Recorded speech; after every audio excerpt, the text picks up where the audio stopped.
Hello friends, hello students, hello everybody. This is lecture number 14 of this playlist.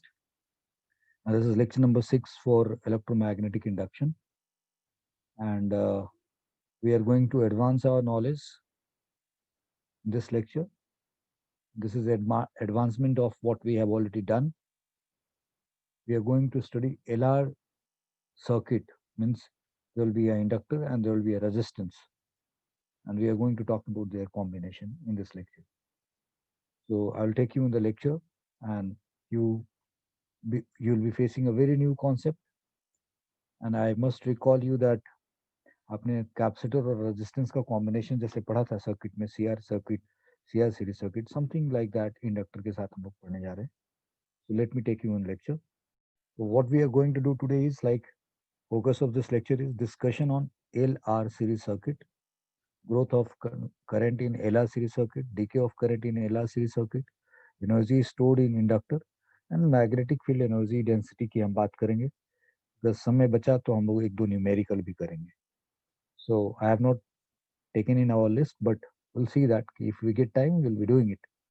So I will take you like what is this discussion on LR series circuit. So ये LR circuit क्या है? You see here, we are talking about LR circuit. LR circuit की बात कर रहे हैं तो मैं आपको पहले कुछ याद करो जैसे एक कैपेसिटर है ये एक रेजिस्टेंस है और फिर मैं यहाँ पे एक रेजिस्टेंस रख ले लेता हूँ और एक रेजिस्टेंस रख लिया और एक ऐसे बैटरी रख लिया एंड ऐसे ले जाके कनेक्ट कर दिया ये कैपेसिटर है ये बैटरी है ये सी R1 R2 ऐसे कर दिया we know this is a CR circuit this will be a CR circuit इसमें क्या हुआ कि एक सेल है और कैपेसिटर है और रेजिस्टेंस है इसको सीआर सर्किट कहते हैं हम लोगों ने सीआर सीरीज सर्किट क्योंकि कैपेसिटर और रेजिस्टेंस सब एक दूसरे के सीरीज में लगे now I will take you to another example if you remember मान लो कि यहाँ पे एक कैपेसिटर है और इस कैपेसिटर के साथ हमने यहाँ एक रेजिस्टेंस लगा दिया फिर यहाँ भी एक कैपेसिटर लिया और इसके साथ भी एक रेजिस्टेंस लगा दिया समथिंग लाइक दिस और अब मैंने इसको यहाँ पे उठा के कहा लो ये एक बैटरी से और ये बैटरी है और एक रेजिस्टेंस ऐसे कनेक्ट किया और अब मैं इसकी बात करूं तो ये एक सीआर सीरीज सर्किट हुआ ये भी है अब क्वेश्चन के हिसाब से but this will not be taken as a whole CR series circuit why the reason behind that क्योंकि इस ये कैपेसिटर ये जो आर्म है इस ब्रांच के क्या है पैरेलल तो हम लोग इसको सॉल्व करने में जैसे जैसे क्वेश्चन मिला है बाकी कॉमन सेंस लगा के सॉल्व किया है और लुक एट दिस हियर अगर एक कैपेसिटर यहाँ लगा दूं मैं और इस कैपेसिटर को लगा के यहाँ एक रेजिस्टेंस लगा दूं तो ये कैपेसिटर और रेजिस्टेंस के साथ ऐसे लगाने के बाद और फिर यहाँ पे एक बैटरी ऐसे लगा दूं हम लोगों ने इस तरीके का भी सवाल किया है और अब ये कैपेसिटर और रेजिस्टेंस क्या है पैरेलल में ये एक सेल है ऐसे लगा रखा हमने इससे रिलेटेड क्वेश्चन किया ना स्टडी स्टेट आकर के इसको खत्म कर देते हैं फिर इसमें करंट चल रहा होता है तो ये कैपेसिटर रेजिस्टेंस का सीरीज सर्किट नहीं है ये पैरेलल का कॉन्सेप्ट है तो यहाँ सीआर सीरीज सर्किट के कॉन्सेप्ट लगा दिया यहाँ सीआर सीरीज सर्किट के कॉन्सेप्ट को यूज करते हुए कैपेसिटर को स्टडी स्टेट पे गायब करके फिर क्वेश्चन सॉल्व किया हमने यहाँ हम लोगों ने C R1 like C1 R1 और C2 R2 और जो डिपेंडिंग कि भाई ये R3 है क्या पूछा जा रहा है उसके हिसाब से हम लोगों ने इस क्वेश्चन को सॉल्व किया बट दिस इज ये सीरीज सर्किट है ये सीरीज सर्किट है but this whole you are talking about this is not series circuit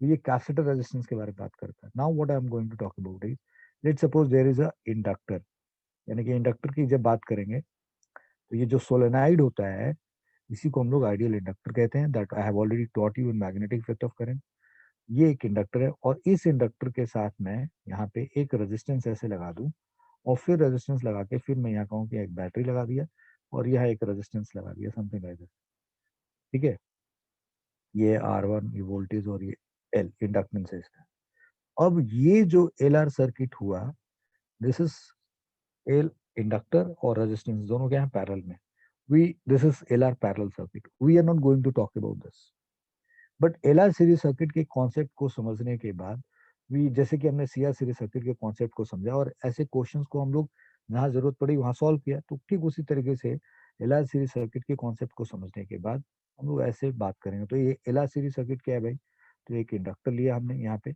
ये एक इंडक्टर लिया, मतलब एक सोलेनोइड लिया, और इस इंडक्टर के साथ यहाँ पे एक रेजिस्टेंस कनेक्ट कर दिया, और इसको कनेक्ट करके फिर किसी बैटरी से कनेक्ट कर दिया, समथिंग लाइक दिस। ये की लगा दी, बोला ओके। अब ये एल और ये आर और ये बैटरी है, ये जो सिचुएशन है, this is L R series circuit. What is it? ये क्या हो गया? L R series, L R series circuit, ये एल आर सीरीज सर्किट है। तो हम लोग इस तरीके के, यानी कि इंडक्टर और रेजिस्टेंस को सीरीज में रख करके जब पढ़ेंगे तो इसको एल आर सीरीज सर्किट कहेंगे। तो हम लोग एल आर सीरीज सर्किट पढ़ने जा रहे हैं। इस कॉन्सेप्ट को सीखने और समझने के बाद हमें देखेंगे कि क्वेश्चंस हमें जो ज्यादातर जो मिलेंगे उसको इन्हीं कॉन्सेप्ट के बेसिस पे सॉल्व करेंगे। एल आर पैरेलल हमें पढ़ना नहीं है, so that's why we are not doing it. और आप अपनी एनसीईआरटी के बुक में देखोगे तो आपको एल आर सर्किट के क्वेश्चंस नहीं मिलेंगे, नहीं डिस्कस किया हुआ है, बट आपको इस तरीके का सवाल बना करके बड़े सारे सवाल पूछे जा सकते हैं। ये एनसीईआरटी की पॉइंट ऑफ व्यू से बात करता मैं। और अगर आप कंपटीशन पॉइंट से की बात करें, जेई और नीट की बात करें, तो बतेरे क्वेश्चंस आपको मिलेंगे। तो you should study this concept very nicely, very strongly. So I take you to the LR series circuit क्या होता है। तो अभी हम लोगों ने यहाँ पे बात की थी कि हमें डिस्कशन पढ़ना है, डिस्कशन ऑन एलआर सर्किट पढ़ना है। तो डिस्कशन की बात जब करेंगे, so let me take you to this here, LR series circuit, LR series circuit, ये हमारा आज का पहला टॉपिक एक तरीके से बना है, एलआर सीरीज सर्किट। और इसी के तहत हम डिस्कशन भी करेंगे। तो हमने एक इंडक्टर लिया है यहाँ पे, ये हमारा इंडक्टर है, और इस इंडक्टर को हमने यहाँ पे किसी रेजिस्टेंस के साथ कनेक्ट कर दिया, और ऐसे कनेक्ट करके, और आपने इसको किसी बैटरी से कनेक्ट कर दिया लाइक दिस। ठीक है जी, यहाँ पे आपने की लगा दी और ऐसे कनेक्ट, एल हो गया और ये आर हो गया। अब डिस्कशन, आपसे आपका पहला टॉपिक था discussion on L R series circuit. जो कुछ भी आप पढ़ रहे हैं, ये 1 2 3 4, ये सब एल आर सर्किट पे ही तो डिस्कशन हो रहा है। So we are not going to do something separately. So ये इंडक्टर लिया और ये एक रेजिस्टेंस लिया। अब इंडक्टेंस, अब सवाल ये कि ये सोलेनाइड है, और हमने इंडक्टेंस क्या पढ़ा है इसका, mu naught N square L A. इस रिजल्ट को और तरीके से क्या लिखें, म्यू नॉट, इस एन को हम लोग कैपिटल एन अपॉन एल ऐसे भी लिख सकते हैं, this square into L A ऐसे भी लिख सकते हैं। और कुछ लोग तो कहीं भी पे, जैसे ये जो लिया गया है इसका क्वाइल है जो, उसका रेडियस दे रखेंगे, इसका मतलब एरिया ऑफ क्रॉस सेक्शन की जगह पे, तो आपको ऐसे भी पढ़ना हो सकता है, म्यू, दिस इज एल और this is pi r square. यहाँ पे आर क्या हो गया, रेडियस ऑफ टर्न हो गया, और पाई आर स्क्वायर से क्रॉस सेक्शन एरिया लिख लिया। ये रिजल्ट भी हो सकता है, ये सब कुछ ध्यान रखना पड़ेगा। तो ये एक सोलेनाइड है, इसका एक इंडक्टेंस है और ये एक रेजिस्टेंस है। ये अपने वी वोल्ट की एक बैटरी रख ली और इस तरीके से इसको कनेक्ट कर दिया। So tell me what is so different, इसके लगाने से यहाँ क्या डिफरेंट हो जाएगा। यू रिमेम्बर दिस कॉन्सेप्ट, यानी कि यहाँ पे एक रेजिस्टेंस लगा हुआ है और यहाँ बैटरी लगा दी। तो आप सीधा सीधा आप क्या जानते थे कि अगर आप रेजिस्टेंस वी वोल्टेज से लगाएंगे तो, और स्विच जैसे ही ऑन करेंगे इमीडिएटली इसमें करंट जाएगा, and that current will be steady current, like यहाँ पे एक स्टडी करंट पास करेगा V by R, this i will be steady current. ये जो मैं बात कह रहा हूँ सुन रहे होंगे आप, इसको हम कहेंगे स्टडी करंट। तो ये हम वोल्टेज और रेजिस्टेंस वाले सर्किट में हम लोग ये जानते थे। कैपेसिटर और रेजिस्टेंस की बात की, कैपेसिटर और रेजिस्टेंस का सर्किट बना करके उसको स्टडी स्टेट, आपको सीआर सीरीज सर्किट के नाम से इलेक्ट्रोस्टैटिक्स में लेक्चर है, वो already you have done it. If you have not done it, you go through there and then go through that lecture, and then you will be much stronger. So now here, यहाँ पे बात क्या थी कि जैसे ही इसमें लगा study current मिल गया। Now here what will happen, जरा समझते हैं कि अगर मैंने की, सपोज कर लो मैंने की ऑफ कर रखा है, यहाँ पे की ऑफ करके सारा सेटअप लगा दिया, तो ये बैटरी एक तरीके से सर्किट में कोई करंट नहीं भेज पाएगी। अब मैंने यहाँ से की ऑन किया, let suppose I have made the key on, की को ऑन किया, जैसे की प्रेस किया क्या होगा, this cell, this battery will start sending current to it। But इसमें जब करंट भेज रहा है अभी यहाँ पे, यानी कि t is equal to zero पे, समझने के लिए t is equal to zero पे, t is equal to zero में, when there was no current, कोई करंट नहीं है, स्विच ऑफ था, तो t is equal to zero का सिचुएशन मान लेते हो। t is equal to zero पे हमने क्या देखा कि सर्किट में I कितना हो गया, zero. Okay, magnetic field, magnetic field B इन सोलेनाइड कितना होगा, B इन सोलेनाइड कितना होगा, जीरो होगा। भाई टी जीरो है, at T is equal to zero, i zero हो गया, बी इन सोलेनाइड क्या होगा, जीरो होगा। तो सोलेनाइड में मैग्नेटिक फील्ड जीरो है और सोलेनाइड में करंट जीरो है, दिस इज व्हाट, और रेजिस्टेंस के क्रॉस वोल्टेज क्या होगा, वोल्टेज अक्रॉस रेजिस्टेंस जीरो होगा। That is what going to happen now. now at now at t is equal to 0, now at t is equal to 0, switch is on, switch is on, switch को हमने on कर दिया। Now at T is equal to 0, उसी time पे हमने switch को on कर दिया। क्या होगा भाई, जैसे ही आप स्विच ऑन करोगे यहाँ पे, तो जब स्विच ऑन करोगे तो ये सेल अब इसमें करंट देना, ये बैटरी इसमें करंट देना चाहेगा। तो क्या ये जैसे यहाँ पे स्टडी करंट भेज दिया अचानक, यहाँ पे ऐसा स्टडी करंट जा पाएगा उसी टाइम पे? Will it happen like this? Answer is no. जैसे हमने एक वोल्टेज को रेजिस्टेंस के साथ कनेक्ट किया और स्विच ऑन किया, the current in resistance at the same instant I is equal to V upon R will be considered, and that is a steady current until unless we change the resistance or we change the voltage. Now here in this case, there is a voltage, there is a resistance, but what you have connected in between voltage, इनके बीच में क्या कर दिया, ये जोड़ दिया। अब मेरा मतलब इसको बीच में कहने का मतलब ये नहीं कि इसके इसके बीच में लगा हुआ, इसको आप यहाँ से हटा के यहाँ भी लगा दो तब भी बात सेम होगी, because they this is in series. So series में पोजिशनिंग मैटर नहीं करता, भाई कोई इधर लगा हुआ उधर लगा हुआ। जब आप इसको लगा देते हैं, ये जो मैंने बात बताई कि सीरीज के अंदर पोजिशनिंग मैटर नहीं करता, इस बात पे गौर करिएगा, इसको कहीं लिख लीजिएगा।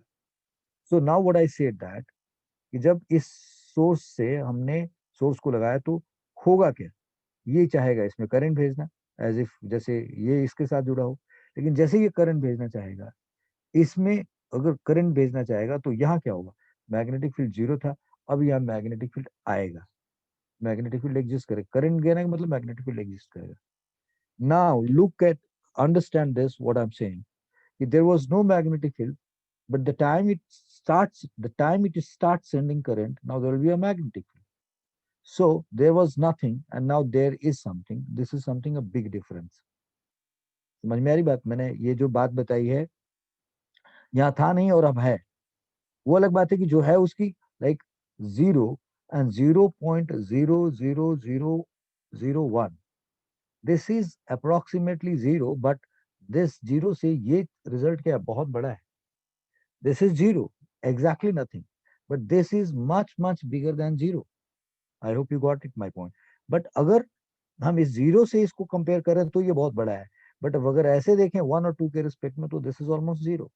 तो ये जो बात मैंने बताई इस पे बहुत ध्यान रखने की बात है, right. You see I am not use to teach subject in a manner that क्या पूछा जाता है और क्या आता है। आई ऑलवेज वांट दैट कि बच्चा जो सब्जेक्ट पढ़े उसके अंदर सब्जेक्ट का अपना विजुअलाइजेशन डेवलप हो, ताकि वो बहुत सारे क्वेश्चंस खुद कर सके। तो that's why I take longer discussion, and you may always complain that कि यार ये टॉपिक लंबा होता जा रहा है, बिकॉज शॉर्टकट में बात उसके सामने रखनी चाहिए जो कि ज्ञानी हो, जो समझ सकता हो उस बात को। You all are learner, so therefore things need to be explain in very exhaustive way, that's what I do. So now the point is कि ये बात समझा दी कि यहाँ पे फील्ड नहीं था और फील्ड अब है, that field is very small, still that change will be very big. So इसका मतलब यहाँ फील्ड आया तो यहाँ फ्लक्स होगा, फ्लक्स आएगा तो इसका मतलब पहले फ्लक्स नहीं था और अब फ्लक्स है, यानी कि फ्लक्स में चेंज है, तो यहाँ पे एक ईएमएफ इंड्यूस हुएगा। और जो ईएमएफ इंड्यूस होएगा, we have heard in this particular chapter all the lectures that जो ईएमएफ पैदा होता है वो अपने कॉज ऑफ प्रोडक्शन को अपोज करता है, मतलब वो इस वोल्टेज को जो सप्लाई सोर्स है इसको अपोज करेगा, क्योंकि इसी ने करंट भेजा है तो वो इसको अपोज करेगा। इसको अपोज करने के लिए क्या हुआ, तो जो ईएमएफ यहाँ पे इंड्यूस होएगा वो इसके अपोजिशन में होगा, यानी कि इसकी पोलरिटी यहाँ प्लस और यहाँ माइनस है, तो या जो यहाँ पे ईएमएफ इंड्यूस होएगा, if we show it by this sign, तो उस ईएमएफ का यहाँ प्लस होगा और यहाँ माइनस होगा। क्यों? क्योंकि ये प्लस था ये माइनस था, ये ऐसे भेजना चाह रहा था, ये जो ईएमएफ पैदा होगा वो इसको अपोज करेगा। नाउ द क्वेश्चन इज कि जो यहाँ वोल्टेज बनेगा, ईएमएफ बनेगा, क्या वो हर वक्त कांस्टेंट रहेगा? Will it be constant all the time? No.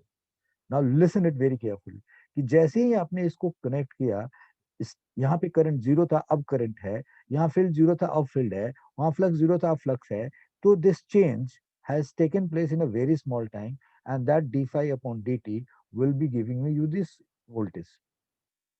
फिर ये इसको अपोज करेगा, जब ये इसको अपोज करेगा तो क्या ये करंट जीरो हो जाएगा? नहीं, क्योंकि इस ये जो वोल्टेज पैदा हुआ, that voltage may not be suffice enough to cancel this या टू निगेट दिस, यानी कि दिस वोल्टेज इज स्टिल बिगर, वो करंट फिर भी भेजेगा।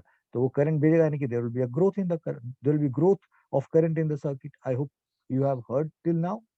सो कि जब यहाँ पे करंट बढ़ेगा, करंट बढ़ेगा, तो करंट बढ़ने का मतलब ये नहीं करंट बढ़ेगा, लेकिन क्या करंट किस रेट से बढ़ रहा है? क्योंकि आपको मालूम है कि जो बैक ईएमएफ होता है वो क्या होता है, d phi by D T. और डी फाई क्या है, चेंज इन फ्लक्स, और नीचे डी टी लगा हुआ है। तो फ्लक्स में चेंज होने का जो रेट है, और फ्लक्स में चेंज होने का रेट किस बात पे डिपेंड करता है भाई? मैग्नेटिक फील्ड के चेंज होने पे रेट डिपेंड करता है। और मैग्नेटिक फील्ड का चेंज का रेट, मैग्नेटिक फील्ड का रेट ऑफ चेंज किस बात पे डिपेंड करता है? करंट किस रेट से चेंज हो रहा है। सो अगर रेट ऑफ करंट जो है, जो ये सेल इस पे लगा रखा आपने, वो स्टार्टिंग में तो करंट नहीं था, अब करंट है, तो दैट चेंज इज बिग। अब अगला करंट उसमें जाएगा, that change will be smaller, यानी कि पहले रेट ऑफ चेंज से वो थोड़ा कम होगा। धीरे धीरे करंट इसमें बढ़ता जाएगा, बट करंट का ग्रोथ क्या होता जाएगा, डिले होता जाएगा। और फाइनली एक टाइम ऐसा आएगा कि अब इसमें करंट बढ़ना बंद हो गया, और उस टाइम पे करंट, मतलब करंट सबसे ज्यादा होगा, बट करंट का बढ़ना बंद हो गया, यानी कि rate of change of current zero हो गया, करंट मैक्सिमम होगा, तो ये इंड्यूस वोल्टेज यहाँ से क्या हो जाएगा, गायब हो जाएगा। क्योंकि ये डी आई अपॉन डी टी पे डिपेंड करता है, rate of change of current पे डिपेंड करता है, करंट पे नहीं डिपेंड करता। This does not depend upon current, this depends upon rate of change of current.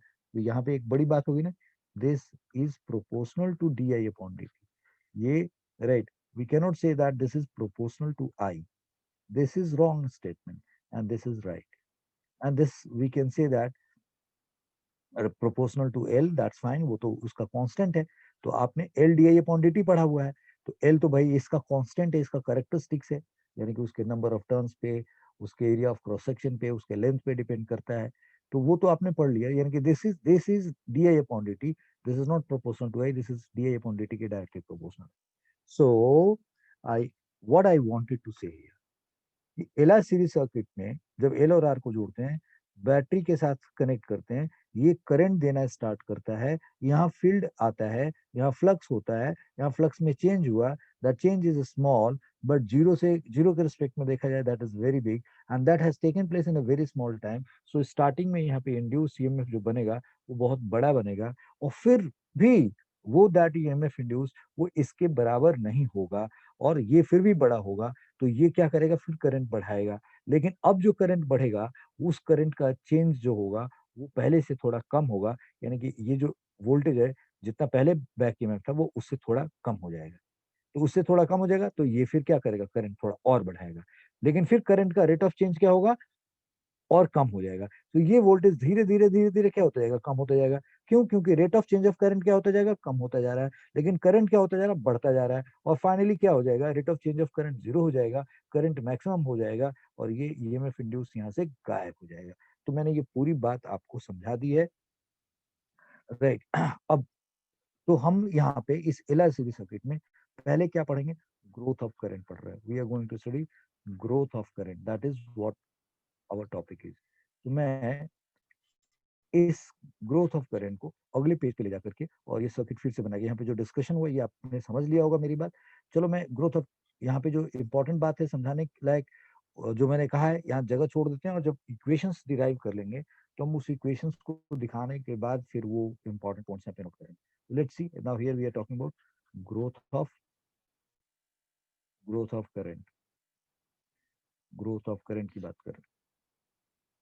So we have this inductor, और इसके साथ हमने ये रेजिस्टेंस लिया, और इसको हमने यहाँ पे एक ऐसे कनेक्ट कर दिया, राइट, एंड लिखा at T is equal to zero, at T is equal to zero, at T is equal to zero it was not there, at T is equal to zero हमने ये बताया कि भाई i zero है, at T is equal to zero i zero है, i i zero है, magnetic field zero है, flux zero है, right, this is what we know. Now when switch is made on, when switch is made on, right, current will current will start passing, current pass होना start होगा। Let at any instant, at any instant, let at any instant, किसी time पे, at any instant T. Circuit में current आई जा रहा हो, let suppose current I जा रहा हो, यहाँ करंट आई जा रहा हो, ऐसे करंट आई निकल के आ रहा हो। तो जब आई करंट जा रहा है तो इसके क्रॉस का वोल्टेज कितना होगा, I R, that is V. और ये वोल्टेज वी है, सॉरी यहाँ पे इसको वी लिखना ठीक नहीं था, ये गलत हो जाएगा। So I would simply say this is I R, right. सो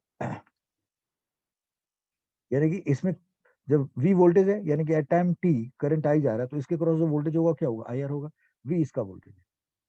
और let's at any instant t, let at any instant t at any instant t, current in circuit, current in circuit is I, and rate of change of current, rate of change of current, rate of change of current is di upon dt। यानी कि इसमें जो rate of change of current है वो D I upon D T है। तो जो यहाँ वैक्यूम में पैदा होगा वो कितना होगा, L L D I upon D T. अब यहाँ माइनस लिखने की जरूरत नहीं है, क्योंकि आपने ऑलरेडी इसकी जो पोलैरिटी हो, इस पोलैरिटी के क्या दिखा दिया, अपोजिट दिखा दिया। माइनस रखते तो तब भी यही पता चलता है कि वो इसके अपोजिट है। तो उसके माइनस साइन को आपने यहाँ पे इसकी पोलैरिटी दिखा के दिखा दी कि ये L D upon D T. So at any instant t, current in socket is I and rate of change of current is ta upon dt। तब ऐसा करने पे होगा क्या जी, अब इस एजम्पशन से होगा क्या, then if you look at this, तो इसके क्रॉस जो वोल्टेज होगा वो कितना होगा। सो इसके क्रॉस बनेगा L D upon D T, voltage across inductor, और वोल्टेज अक्रॉस रेजिस्टेंस की बात करें तो वो क्या होगा, आई आर होगा। भाई इसके क्रॉस कितना वोल्टेज बनेगा, L D upon D T, और इसके क्रॉस कितना वोल्टेज है, आई आर। यस। अब ये दोनों वोल्टेज जो है इसी में से खर्च हुए हैं, इसका कुछ हिस्सा यहाँ खर्च हुआ, इसका कुछ यहाँ खर्च हुआ, क्योंकि this is what we know, Kirchhoff second law से यही समझते हैं। So then this and this, therefore we can say that this V, ये जो वोल्टेज है, this is equal to V L plus V R. This V L is voltage across inductor, and this can be also written like this, this can be also written as like induced voltage across L and plus VR, we can also write like this. So in further step, this is how much LDI upon dt I can write, and this is what IR, मैं इसको IR लिख सकता हूँ और ये V ऐसे लिख दिया। अब अगला स्टेप अगर हम यहाँ से लेके चलें, so if V is equal to LDI upon dt, and let me write here V is equal to L, yes. So what I say that कि ठीक है, अब इस स्टेप को एक बार यहाँ फिर से लिखते हैं। तो L D I upon D T, L D I upon D T and plus I R, this is what I have written here, L D I upon D T. अब जरा गौर करो, मैंने यहाँ पे डिस्कशन में आपको बताया कि ऐसा होते होते फाइनली एक टाइम आएगा जब इसमें करंट मैक्सिमम जा रहा होगा, और करंट का रेट ऑफ चेंज क्या हो जाता होगा, करंट का चेंज जो हो जाता होगा वो क्या हो जाता होगा, जीरो हो जाता होगा। तो ये इंड्यूस वोल्टेज क्या हो जाता होगा, जीरो। क्यों, this is depending upon D I upon D T, और डी आई अपॉन डी टी यानी कि rate of change of current zero हो गया, तो ये इसको इसकी कोई जरूरत नहीं रह जाएगी, जो करंट में चेंज नहीं होगा तो मैग्नेटिक फील्ड में चेंज नहीं होगा, यानी कि फ्लक्स में कोई चेंज नहीं होगा, तो वहां से बैक ईएमएफ जैसी कोई चीज होगी नहीं। सो फाइनली, फाइनली और लिख सकते हैं at steady state, at steady state, so I is equal to, हमने उसको एट स्टडी स्टेट आई क्या होगा हमारा, मैक्सिमम आई होगा, बढ़ते बढ़ते बढ़ते मैक्सिमम हो गया। लेट सपोज उस आई को आप आई नॉट कह देते हो, you call it I naught, I is equal to I naught. तब उस केस में ये v कितने के बराबर होगा, तो ये तो this will B zero, L and this D I upon D T zero हो गया, क्योंकि वहां पे तो कुछ हो ही नहीं रहा। At steady state I is equal to I naught and D I upon D T कितना हो गया, जीरो हो गया जी। तो this plus I naught into R होगा। सो ये जो स्टेट है v is equal to I not R, I not R, इस रिजल्ट को हम यहाँ डाल देते हैं। इसको इक्वेशन 1 माना, इसको इक्वेशन 2 मान लिया। अब एक काम करते हैं, इस 2 को 1 में डाल देते हैं, यूजिंग 2 in 1, यूजिंग 2 in 1। तो जब इसको 1 में रखते हैं तो ये क्या होगा, I not R is equal to L D I upon D T, L D I upon D T plus L D I upon D T plus what, ये v की जगह पर रख दिया और यहाँ पे आई आर ही लिख देते हैं, इसको i के फॉर्म में छोड़ते हैं, और इस v की वैल्यू तो मालूम होगी ना कि फाइनली क्या होगा, we don't know how much this v value is, हम इस v को कैरी करके इक्वेशन में नहीं लेके आना चाहते, we don't want to write this v in the form of, we don't want to give a place this v in the equation form, v को हम इक्वेशन में जगह नहीं देना चाहते, सो इस v को हमने इसके फॉर्म में रख लिया, यानी कि जो मैक्सिमम करंट पहुंचेगा उस मैक्सिमम करंट से जो इसके क्रॉस वोल्टेज होगा, क्योंकि सारा वोल्टेज यहाँ पे होगा, यहाँ वोल्टेज कुछ होगा ही नहीं, ऐसे रखिए। अब जब ये रिजल्ट बना इस इक्वेशन पे आई नॉट आर एंड दिस, ये जो रिजल्ट है इसको हम लोग रीअरेंज करने की कोशिश करते हैं, तो इसको रीअरेंज करेंगे, इफ वी टेक दिस, ये जो आई है इसको इधर लेके आते हैं, ये क्या बना, I not minus I and this is r and that is equal to what, l di upon dt, this is what it is going to be there। अब मैं यहाँ से ये जो di upon dt, can I write like this, di upon i naught minus I, ऐसे लिख लिया, and इसको लिखा r by l and dt, you can write like this, di upon this i naught minus I, ठीक है, और this l comes here, r by l dt, इस result को ऐसे लिखा जा सकता है। सो ठीक है, अब जो ये रिजल्ट हमने लिख लिया यहाँ पे, अब हमें क्या चाहिए, हमें चाहिए कि we are talking about growth of current, यानी कि किसी भी टाइम पे इस सर्किट में अगर करंट है तो वो कितना है, और वो करंट एल के फॉर्म में, आर के फॉर्म में, और जो मैक्सिमम करंट है उसके फॉर्म में हमें लिखना है, बाद में हमें जरूरत पड़ेगी तो उसको वी के फॉर्म में भी लिख सकते हैं, so we are going to do that. तो ये रिजल्ट हमारे पास है, तो अब इसको थोड़ा सा इंटीग्रेट करते हैं, what is the purpose of integrating this, भाई ये D I upon I not minus I और R by L D T है, तो इसको इंटीग्रेट क्यों करना चाह रहे हैं, क्योंकि we want to write in terms of time, time, तो ये dt को t में कन्वर्ट करने के लिए तो इंटीग्रेशन करना पड़ेगा, di को i में कन्वर्ट करने के लिए तो इंटीग्रेशन करना पड़ेगा, so now integrating both sides, integrating both sides, इसको इंटीग्रेट करते हैं, चलो अगले पेज पे लेके चलते हैं, तो हमारे पास रिजल्ट क्या है, D I upon I not minus I and that is equal to R by L D T, ये रिजल्ट है, यस। और अब हमने इसको इंटीग्रेट किया, लो भाई इंटीग्रेट कर दिया, तो ये क्या निकाल के देगा, what is this giving to us, D I upon, ये आई नॉट तो मैक्सिमम करंट है, so this is a kind of constant, ये वेरिएबल है, so this is going to have a log of I not minus I, और चूंकि इस variable के साथ माइनस साइन है, so will write here minus, and that is equal to R by L and this is D T, this is what it is going to have, D T की जगह पे T, और plus एक integration constant रख दिया हमने इस part को यहाँ से,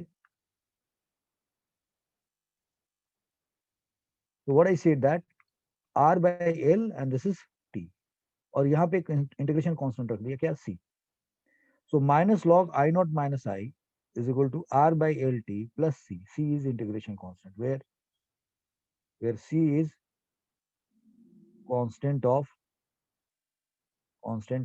integration, constant of integration. So अब इसकी वैल्यूज को हमें निकालना है, so at t is equal to 0, at t is equal at t is equal to 0, यानी कि t जब 0 रख देंगे तो ये I क्या था, 0 था, तो at t is equal to 0, इस इक्वेशन में माइनस लॉग, ये क्या होगा I नॉट, यहाँ क्या लिखेंगे 0, और ये तो बन गया 0 plus C, so from here C is equal to what you are getting, minus log I not, तो C is equal to minus log I not आ गया, अब ये यहाँ पे रख दो इस रिजल्ट को, सो इसको इक्वेशन 3 या इसको 3 बना दो एंड इसको 4 बना दो, using 4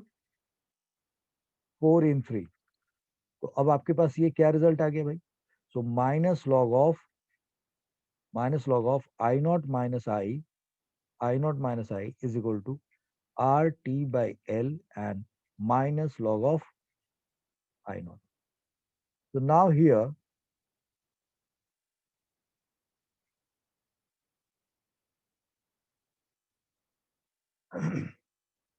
so what we are going to do is now, ये रिजल्ट लिख दिया, इस टर्म को अब उधर लेके जाते हैं, या इसको अब इधर शिफ्ट कर देते हैं और इसको इधर लेके आते हैं. We do it like this, ये शिफ्टिंग ऐसे करते हैं. रीजन सिर्फ, या देखो ये minus R T by L हो जाएगा, और ये क्या आ जाएगा, log of I not minus I आ जाएगा, और यहाँ लॉग ऑफ आई नॉट होगा. ऐसे करने का एडवांटेज ये है कि हम इसको log of m by n के फॉर्म में लिख सकते हैं. वैसे भी लिख सकते थे, बट नीचे दो पार्ट हो जाएगा, ऊपर सिंगल पार्ट हो जाएगा, तो ये गड़बड़ हो जाएगा हमारे लिए. तो हमने इसको इस तरीके से लिखा है. So now this can be written as, ये आर टी बाई एल है, and this can be written as log of what I said, numerator ये बना दिया, and this upon I naught कर दिया. ये एडवांटेज है, यानी कि अब इसको भी आपस में हम सॉल्व कर सकते थे. That is the advantage. अब इस लॉग को अगर हम चाहें तो हटा सकते हैं. We all know about it. So we can write now I not minus I upon I naught, ऐसे लिखा, और इस लॉग को यहां से हटा के ऐसे लिख दिया, ई का power minus R T by L, ऐसे लिख दिया. Okay, and this step, this implies, ये क्या बना, this will become 1 minus I upon I naught, and this is e minus R T by L. This is what we have. हमारे को तो आई निकालना भाई, तो इस टर्म को इधर लेके आते हैं और उसको उधर लेके जाते हैं. So I upon I not is equal to what, 1 minus E का power minus RT by L. And this implies this I is equal to now I naught 1 minus e to the power minus R by L T. That's what the result is. ये हमने यहाँ पे equation बना लिया.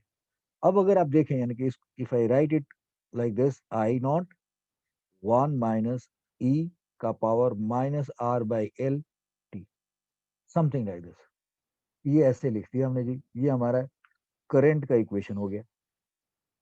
This is our current equation. So circuit में जो current pass हो रहा है, उस करंट की वैल्यू, आप देखें ना, टाइम बदलते जाएंगे तो वो करंट क्या होते जाएगा, अलग अलग होता जाएगा. इसका मतलब हर वक्त उस करंट को देखें, यानी कि जब तक वो स्टडी स्टेट नहीं आ रहा तब तक करंट चेंज हो रहा है. यानी कि D I upon D T है, और उस डी आई अपॉन डी टी के वजह से उसके पास एक ईएमएफ है which is working as a back EMF. Is that okay now?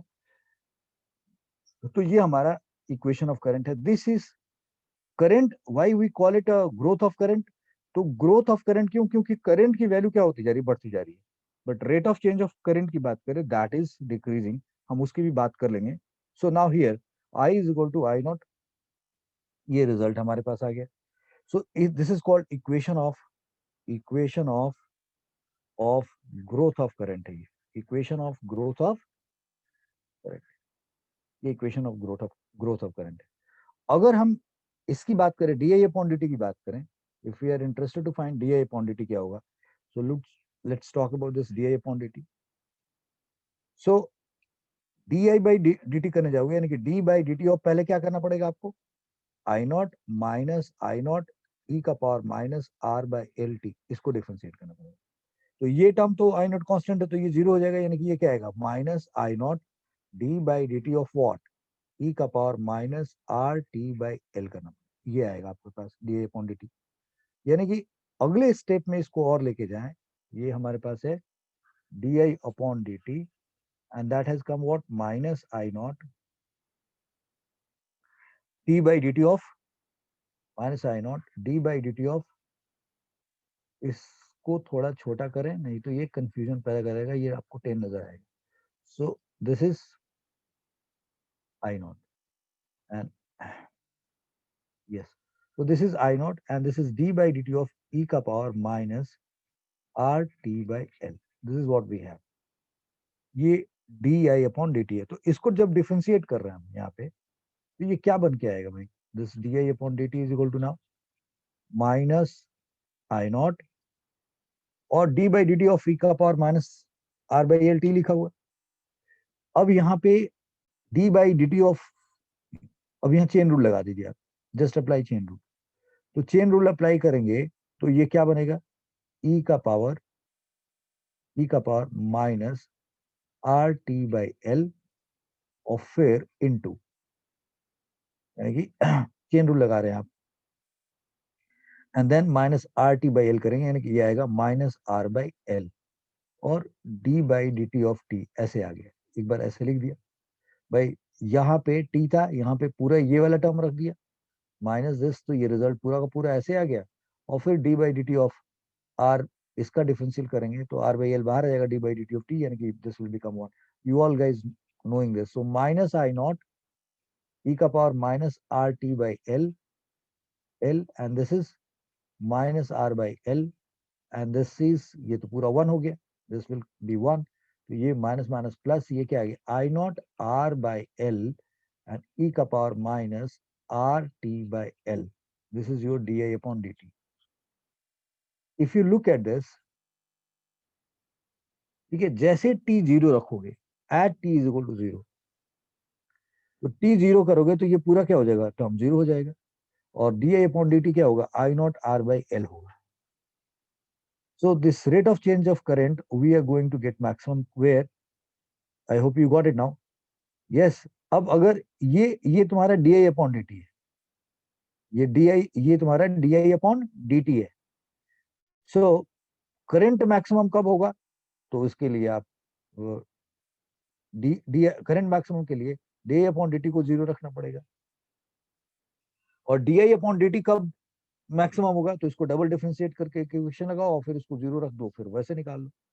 So the idea is that कि अगर मैं इस डी आई अपॉन डी टी फंक्शन की बात करूं तो इसकी मैक्सिमम वैल्यू क्या होगी भाई, भाई जब डी आई अपॉन डी टी, मैंने वैसे समझाने की कोशिश की कि T is equal to zero रखते हो आप, क्योंकि टी की किसी भी पॉजिटिव वैल्यू के लिए, टी के किसी भी पॉजिटिव वैल्यू के लिए this power will be what, this power will be in minus sign, and e to the power जो भी कुछ रखोगे, तो मैंने यहाँ पे पावर आपको बता रखा है, देख रहे हैं आप, if you look at this, E का पावर मैंने बता रखा है।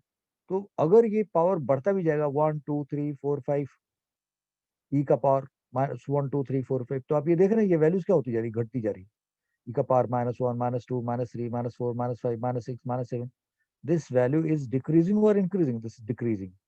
So what I mean to say is, यहाँ पे मैंने आपको क्या बताने की कोशिश की कि for any value of T, क्योंकि T can not be negative, for any value of T this value will remain negative, and this, अगर टी बढ़ाते जाओगे तो ये बढ़ता जाएगा, तो ये पूरी की पूरी वैल्यू क्या होती जाएगी, कम होती जाएगी, यानी कि D I upon D T की वैल्यू टाइम बढ़ने के साथ क्या होता जाएगा, कम होता जाएगा। Yes, that's what I mean to say, that D I upon D T की वैल्यू, बट टी जीरो रखते हो तो डी आई अपॉन डी टी की वैल्यू क्या आएगी, मैक्सिमम आएगी, and that is how much, I not R upon L. So rate of change of current is maximum at t is equal to 0. So what do you understand? Rate of change of current की बात करें, कहीं इसको mix मत कर देना current के साथ। Rate of change of current is maximum, rate of change of current, rate of change of current is maximum at t is equal to 0, और दिस di upon dt की जो मैक्सिमम वैल्यू है, that maximum value is how much, ये zero रखते ही ये पूरा one हो गया, I not R by L, ये आपका मैक्सिमम वैल्यू है। और this I not R is एक तरीके से उसका वोल्टेज है जो सेल लगाया है, and that voltage upon inductance, ये डी आई अपॉन डी टी, ये मैक्सिमम वैल्यू है। ये इंपॉर्टेंट बात आपको समझा दी है, इसको भूलना मत, ये rate of change of current की बात कर रहे हैं, आई am not saying current maximum की बात करें। अगर आपको करंट मैक्सिमम लेना है, आफ्टर नोइंग दिस मच कि that current is like di upon dt is, di upon dt is maximum at, di upon dt is maximum, and that maximum di upon dt is di upon dt maximum value is I naught r by l, यानी कि rate of change of current, rate of change of current की, rate of change of current की maximum value हमारे पास I naught r by l है, and ये कब होएगा, जब t जीरो होगा, t जीरो होगा। So okay, this we have understood. Now what I am going to talk about it, कि जो ये इक्वेशन ऑफ करंट हमने निकाला है, I is equal to I naught one minus this, ये equation of growth of current है। यहाँ से डी आई अपॉन डी टी का भी इक्वेशन आ गया हमारे पास, तो ये डी आई अपॉन डी टी का इक्वेशन है, this equation is also very important, and here I said that rate of change of current is maximum at T is equal to 0, and D I upon D T की maximum value this होगी। अब ये जो results पड़े हैं, इसको graphically अगर study किया, we are interested to know graphically, और फिर इसको समझने की कोशिश किया जाए तो क्या होगा। अब यहाँ पे सबसे पहले I is equal to I not, ये जो इक्वेशन बना है हमारा, इस इक्वेशन पे जरा गौर करते हैं और फिर हम आगे बढ़ते हैं। Like we know that I is equal to I naught 1 minus e to the power minus r by L, and this is t. That is what we have. What is this r by L here? ये t है, तो definitely इस t के साथ आपने यहाँ क्या, मतलब e का पावर क्या होना चाहिए, नंबर होना चाहिए। भाई ये e है, अब e का पावर है something, that power has to have no unit, क्योंकि this is a number, number में से नंबर माइनस होगा, ये e है, e का पावर है, इसके पास कोई यूनिट नहीं होना चाहिए। तो इसका मतलब कि आर बाई एल का यूनिट जो होना चाहिए वो टी के यूनिट का इनवर्स होना चाहिए। So here R by L जिसको हम कह रहे हैं, R by L is having unit unit is having unit second inverse और मिनट इनवर्स और आवर इनवर्स और डे इनवर्स, जो भी हो। L by R will have will have unit as that of time, will have unit as that of time। इसका मतलब L by are का unit time जैसा है, तो इस एल बाई आर को क्या कहेंगे? So this L by R is known as inductive time constant. Inductive time constant कहते हैं इसको। एंड इसको रिप्रेजेंट करने के लिए कुछ बुक्स टाउ यूज करते हैं, this is called tau. So this L by R is inductive time constant and this is represented by tau. तो उस इस रिजल्ट को हम लोग अब ऐसे भी लिख सकते हैं, I is equal to I naught 1 minus E का power minus T by tau, and we know tau is equal to L by R. We can write like this. तो ये हमारे पास ग्रोथ ऑफ करंट का equation है, और ये हमें पता है इंडक्टिव टाइम कांस्टेंट है। अब यहाँ पे when tau is equal to, या इस रिजल्ट को अगले पेज पे ले जाके और ग्राफिकल स्टडी करते हैं। So graphically if we look at yes, so graphically, like हमारे पास इक्वेशन क्या है, I नॉट 1 माइनस e का power r t by l, and which is further written as I not 1 minus e का power t by tau, and tau we know what is. So graphically if we look at, तो graphical values बनाने के लिए पहले आप tau, जिसको inductive time constant कहा, आपने उसको 1 एल बाई आर माना। तब उस केस में इसको इस टाउ को, ये जो टाउ है, या ये सॉरी टी की बात करते हैं, इस टी की जगह पे, यानी कि कुछ गड़बड़ हो गया था, यानी कि ये हमारे पास इक्वेशन है। सो ग्राफिकली रिजल्ट पढ़ने के लिए हम अलग अलग टाइम पे आई की वैल्यूज निकालते हैं पहले। So at time T is equal to, यानी कि इस टी की वैल्यू 1 एल बाई आर रखें, तो अब ये पूरा वैल्यू क्या बन जाएगा? अगर आप इसको 1 एल बाई आर रखें, जैसे देखो यहाँ माइनस साइन था, ये माइनस साइन छूट रहा था, देख रहे हैं यहाँ माइनस साइन था, यस ये माइनस साइन छूट रहा था। तो अगर इस टी की वैल्यू 1 एल बाई आर रखोगे तो ये क्या बन जाएगा? ई का power minus T by tau की वैल्यू क्या हो जाएगी? दैट विल कम आउट ई का पावर -1। एंड ई का पावर -1 क्या होता है? 0.368। यस, क्लियर हो गया पॉइंट ये। अब अगर टी की वैल्यू आप 2 एल बाई आर रखते हैं, तो ये ई का पावर क्या होगा? माइनस टी बाई टाउ की वैल्यू क्या बन जाएगी? दैट विल ई का पावर -2। एंड ई का पावर -2 की वैल्यू क्या होता है? तो ई का पावर -2 की वैल्यू 0.135। ठीक है, दिस इज 0.135 लिखा हुआ है यहाँ पे। और अगर हम इस रिजल्ट को यूज करते जाए इस तरीके से -3 -4, तो ये आप देख रहे हैं कि जैसे जैसे ये टाइम बढ़ रहा है, टाइम बढ़ाएंगे तो ये रिजल्ट क्या होता जा रहा है? If you look at this, ये रिजल्ट क्या होता जा रहा है? घटता जा रहा है। और 1 माइनस दिस वाला जो ये है, ये क्या होता जा रहा है? बढ़ता जा रहा है। So what I mean to say that, अच्छा ये कहाँ पे वैल्यू जो है e टू द पावर -5 पे 9.994 होगी, 1 minus this. So here I want to tell you that, इस जगह पे मैं आपको ये बताना चाह रहा हूँ कि ये तो रिजल्ट आ गया हमारा 0.135। ओके, सो ग्राफिकली इस तरीके से हम और करते जाएं तो टी की अलग अलग वैल्यूज पे हमें जो ई का वैल्यूज है वो मिलता जाएगा, और ये वैल्यूज रख करके हम i is equal to I not ये निकालते जाएंगे. So now I would like to say that कि अगर हमें इसको ग्राफ बनाना है तो will be doing like this. ये लिया, ये ऐसे लिखा, ये एक्स वाई एक्सेस ले लिया हमने, बोला जी हमारे पास ये हमारे लिए एक्स एक्सिस है और वाई एक्सिस है, और इस वाई एक्सिस पे हमने इस पे इस पे और इस पे हमने टी लिया, टाइम ले लिया, और यहाँ पे हम करंट ले लेते हैं. यहाँ करंट ले लिया, यहाँ करंट ले लिया, और इस पे टाइम ले लिया. So what we see that कि जैसे जैसे टाइम बढ़ रहा है, ये टी की वैल्यू बढ़ रहा है, तो ये वैल्यू क्या होती जा रही है, घटती जा रही है. ई का पावर -1 -2 घटता जा रहा है. और ई का पावर जब ये घटता, चूंकि हमारे पास तो ये रिजल्ट क्या है, I is equal to 1 minus this, और ये वैल्यू जितनी घटती जाएगी तो 1 माइनस दिस का रिजल्ट क्या होता जाएगा, बड़ा होता जाएगा.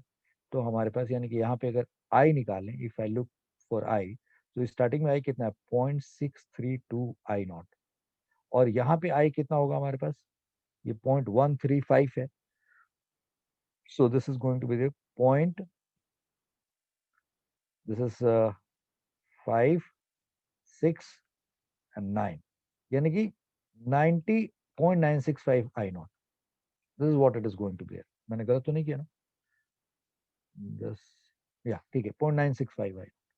सो जैसे जैसे हम इस करंट को बढ़ा रहे हैं, आई मीन टाइम बढ़ रहा है, तो करंट 60, मतलब मैक्सिमम का 63.2% है. यानी कि if I look at this, this says that 63.2% of I naught.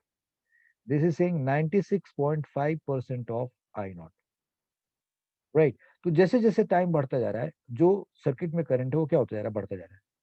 So if you look and at T is equal to infinity कर दें, T is equal to infinity कर दें, तो ई का पावर क्या होगा, माइनस टी बाई टाउ, यानी कि this will become E to the power minus infinity, E का पावर माइनस इन्फिनिटी. और ई का पावर माइनस इन्फिनिटी का मतलब 1 बाई ई का power infinity, that is 1 by infinity, and that will be zero. और तब उस केस में आई क्या होगा, आई नॉट होगा. यस, यानी कि आई इज इक्वल टू, जब आई नॉट होएगा, I naught, T is equal to infinity होगा, जब टी इन्फिनिटी होगा तो हमारे पास इसकी वैल्यू क्या होती जाएगी, ये वैल्यू जीरो हो जाएगी, और तब आई क्या होगा, आई नॉट होगा. सो फ्रैंकली स्पीकिंग करंट मैक्सिमम कब होगा, इनफाइनाइट टाइम पे. लेकिन अभी आपको मैंने एक यहाँ पे पेज नंबर 3 पे, यस, देख रहे, जैसे जैसे आप टाइम बढ़ाते जा रहे हैं, एक टाइम आएगा जब करंट हमारा 99.8% ऑफ मैक्सिमम होगा. और ई टू द पावर -7 पे जो वैल्यूज आई, 1 minus e to the power -7 पे जो वैल्यू आ रही है, ये क्या दिख रहा है, 99.9%. यानी कि अगर हम टी इज इक्वल टू इसी इक्वेशन को फॉलो करें, and if I say that at like at T is equal to 7L/R की बात करें, सो ई का power minus T by tau कितना हो जाएगा, दैट विल बी ई का पावर -7 हो जाएगा. और -7 रखने के बाद 1 minus e to the power -7 करेंगे, तो उसकी वैल्यू आ कितनी रही है, यानी कि आई नॉट दिस करेंगे तो ये रिजल्ट क्या आएगा, 0.999 आई नॉट आएगा. इसका मतलब कि 99.9% ऑफ आई नॉट आ जाएगा 7L/R पे. यस, और उसको इंडक्टिव टाइम कांस्टेंट कहते हैं.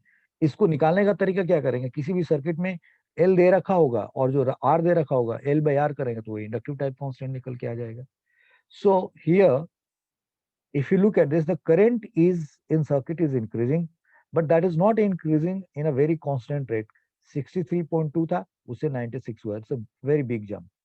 0 से 1L/R के बीच में, ये 1 लिखा हुआ, 1L/R के बीच में 63% इंक्रीज कर गया, 2LR में 96% इंक्रीज कर गया, एंड 7LR में 99.9%. यानी कि जैसे जैसे टाइम बढ़ रहा है उसका ग्रोथ क्या होता जा रहा है, कम होता जा रहा है. So the graph is something like this, ये हमें ग्राफ कुछ इस तरीके का मिलेगा. We get such kind of graph, and ये जो ग्राफ हमें मिला,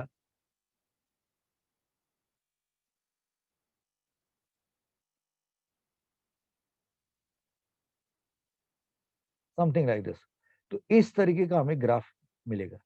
और here I am saying that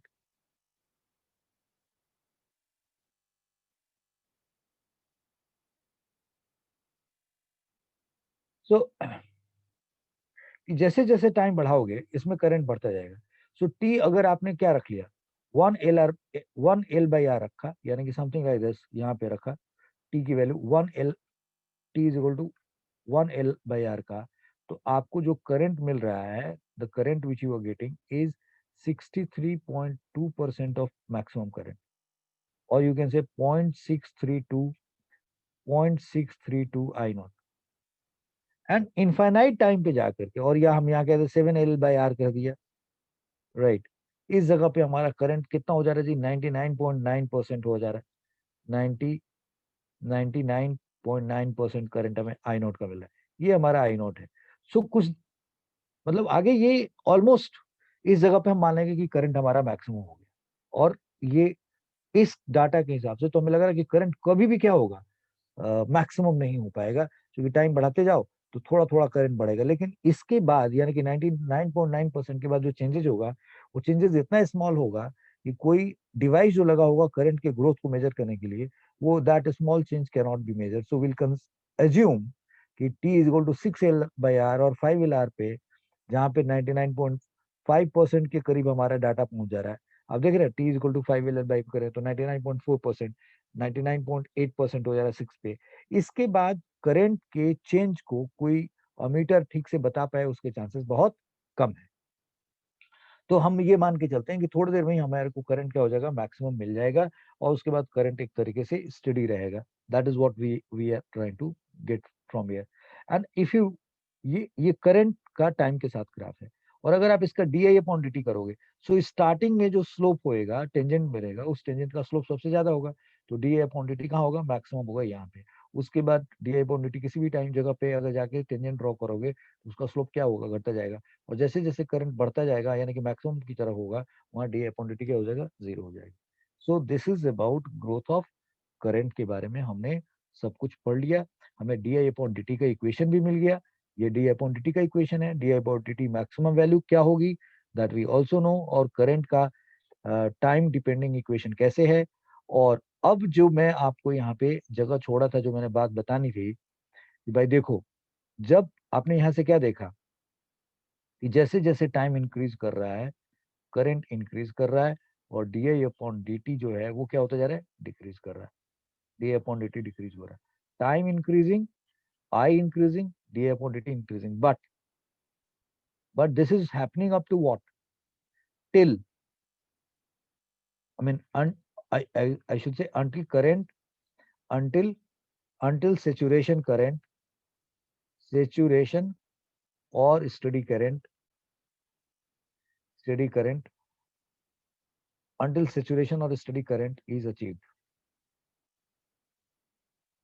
यानी कि जब करंट इसमें मैक्सिमम पास होने लगेगा, तो भाई वहां पे D upon D T zero होगा, करंट में ग्रोथ नहीं होगा, वो बात तो खत्म हो गई. Time increases, I increases, D upon D T decreases.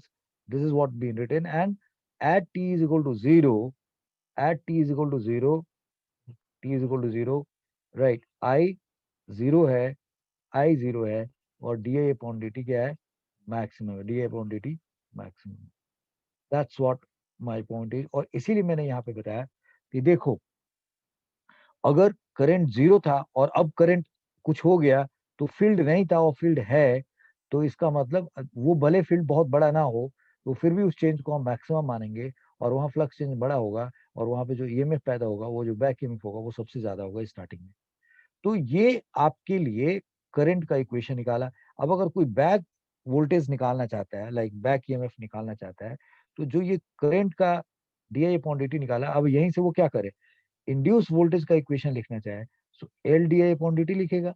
तो वो क्या करेगा भाई, L and I not R upon L, and this is E naught minus R T by L. ये इंड्यूस वोल्टेज होगा उसका मॉड है. And this implies you what, if you look at this, ये एल और ये L cut जाएंगे आपस में, तो ये क्या आएगा, so this is equal to, and I not R क्या है, वो मैक्सिमम वोल्टेज है, सो वी, ये एल और ये एल कटेंगे, ये एल और एल कट जाएंगे भाई, ये एल और एल कट जाएंगे, और फिर क्या बचा, आई नॉट आर, और आई नॉट आर क्या, वी है, तो वी और ई का power minus R T by L.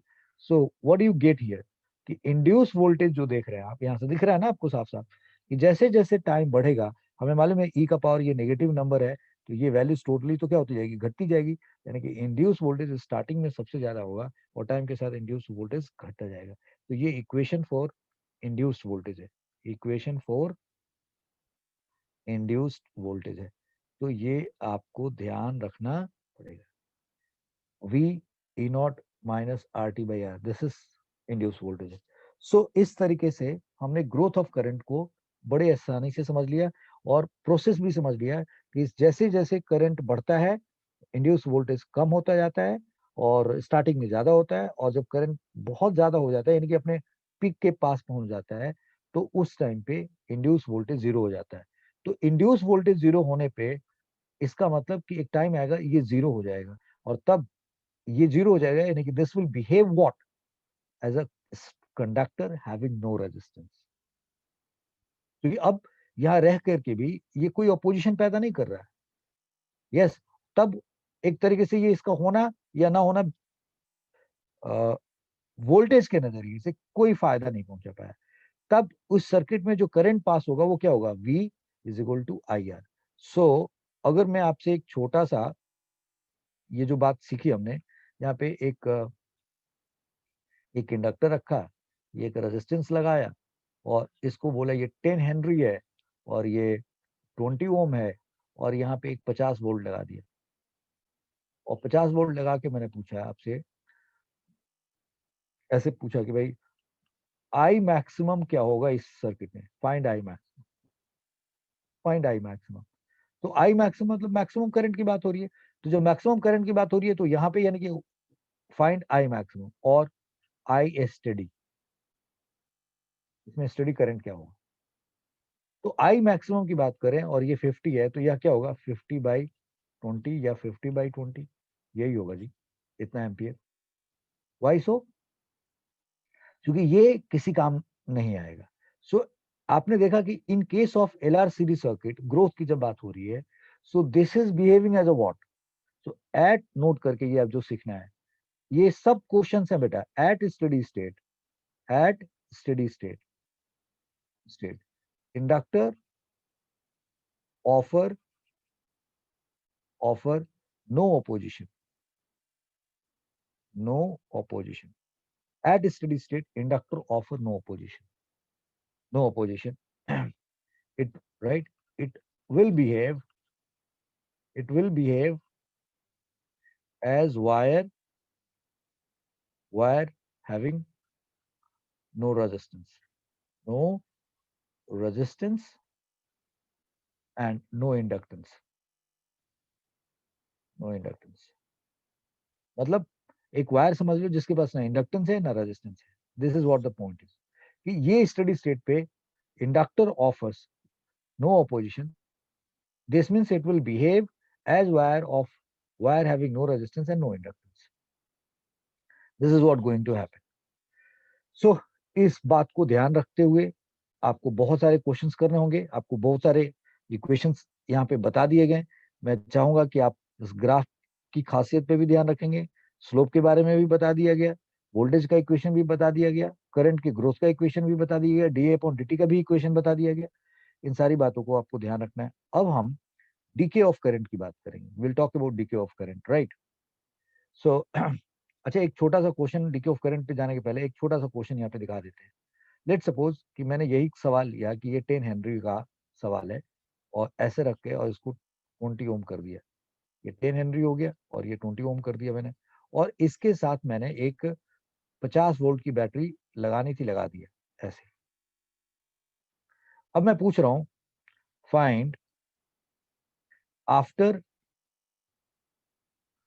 How much time, how much time, find after how much time current in circuit is current in circuit is 99.9% of maximum current, maximum current. सवाल रख दिया जी ऐसे, ठीक है जी। अब कैसे सॉल्व करेंगे आप, सो सॉल्यूशन की बात कर लेते हैं यहीं पे।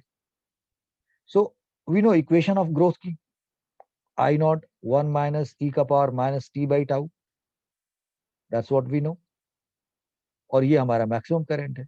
तो ये आई कितना होना चाहिए, 99.9% ऑफ आई नॉट, यानी कि this into I naught and that is equal to I naught 1 minus E का power minus T by tau.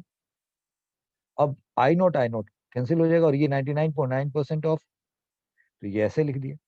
तो ये आई नॉट कैंसिल होकर के रिजल्ट क्या है, 0.999 and that is equal to 1 minus E का power minus T by tau. Now this further reflects what, हम इस टर्म को इधर लेके जाए तो ये क्या आ जाएगा, ई का power minus T by tau is equal to 1 minus 0.999। E का power minus T by tau is equal to what, तो ये सॉल्व करने पे आया 0.001। अब ई के कितने वैल्यूज के लिए ये 0.01 होता है, तो अगर आपको या किसके आजू बाजू है तो ये आपको 0.009 ऑलमोस्ट 7 पे आ रहा है। और वैसे भी आपको भी कुछ देर पहले मैंने इसका जिक्र किया था, यानी कि this is equal to E to the power -7, तो ये लिख दिया ई का पावर -7 के बराबर है। सो अब यहां से आगे बात बढ़ाएं, यानी कि minus T by tau is equal to -7, therefore T by tau is equal to 7 and therefore T is equal to 7 tau and T is equal to now 7 tau कितना होता है, एल बाई आर। सो इसका मतलब at T is equal to 7 L by R, that is 7 और L की value कितनी रखी 10 और आर की वैल्यू यहाँ 20, यानी कि 20 बाई आई मीन 10/20, यानी कि 7/2, देख रहे हैं आप 7/2, 7/2 that is 3.5 second. So at T is equal to 3.5 second, 3.5 second में इसमें जो करंट बना इस डाटा के हिसाब से 99.9% ऑफ मैक्सिमम करंट होगा। And what is I maximum, find this, पहला ये दूसरा सवाल बना देते हैं और पहला सवाल बना देते हैं find I maximum. Find I maximum, तो आई मैक्सिमम कितना है अभी, अभी आपने सॉल्व किया, दैट इज 2.5 एम्पियर। यस, तो इसका मैक्सिमम करंट जो आपके पास आया ये 50 वोल्ट था। सो मैक्सिमम करंट जो है वो 2.5 एम्पियर है। 2.5 एम्पियर का 99.9% ऑलमोस्ट 2.4549 समथिंग, तो उस करंट तक पहुंचने के लिए हमने ये डाटा यूज कर लिया, सॉल्व कर दिया क्वेश्चन। तो अब आपको ये समझ में आना चाहिए कि अगर आप ये याद रखेंगे तो इस तरीके के क्वेश्चंस को सॉल्व करने में आसानी होगी, वरना अगर आप ये याद नहीं रखेंगे, ये याद नहीं रखेंगे, तो आप यहाँ जाके बुरी तरीके से फंस जाएंगे कि प्रोसेस तो आपको मालूम है but you don't know further how to do it. So वो रिजल्ट याद रखना चाहिए। इज ओके नाउ, सो मैंने एक छोटा सा क्वेश्चन भी आपके साथ कर दिया, बड़े सारे डिस्कशन भी कर दिए हैं। So I don't think we need to put a numerical now. Now here I would like to take you to the topic like decay of current. तो अब हम लोग डीके ऑफ करंट की बात कर रहे हैं। सो डीके ऑफ करंट, तो current, decay of current in LR series circuit, LR series circuit. So now we can, यहाँ पे हमने एक इंडक्टर लिया और इस इंडक्टर को हमने किसी रेजिस्टेंस से कनेक्ट कर रखा है, और डीके समझाने के लिए we are saying that, look at this here,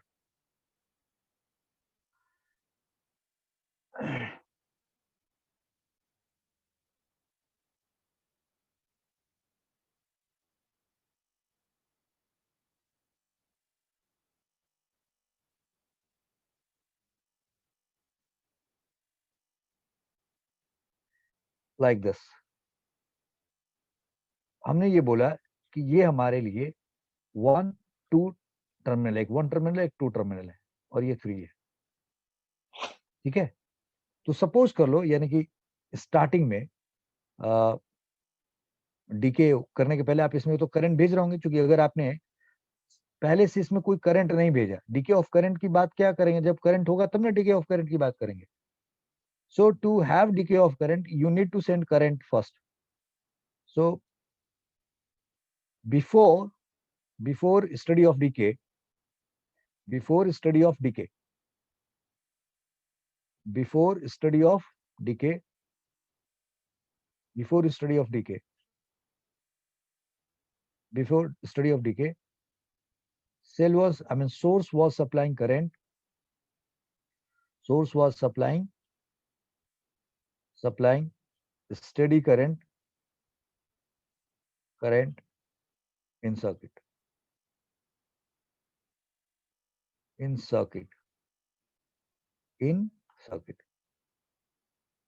तो अगर cell was supplying current, cell was supplying steady current in circuit. It means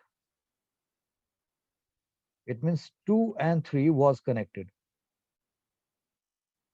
ये connected थे और वो करंट भेज रहा था. Let at t is equal to 0 any instant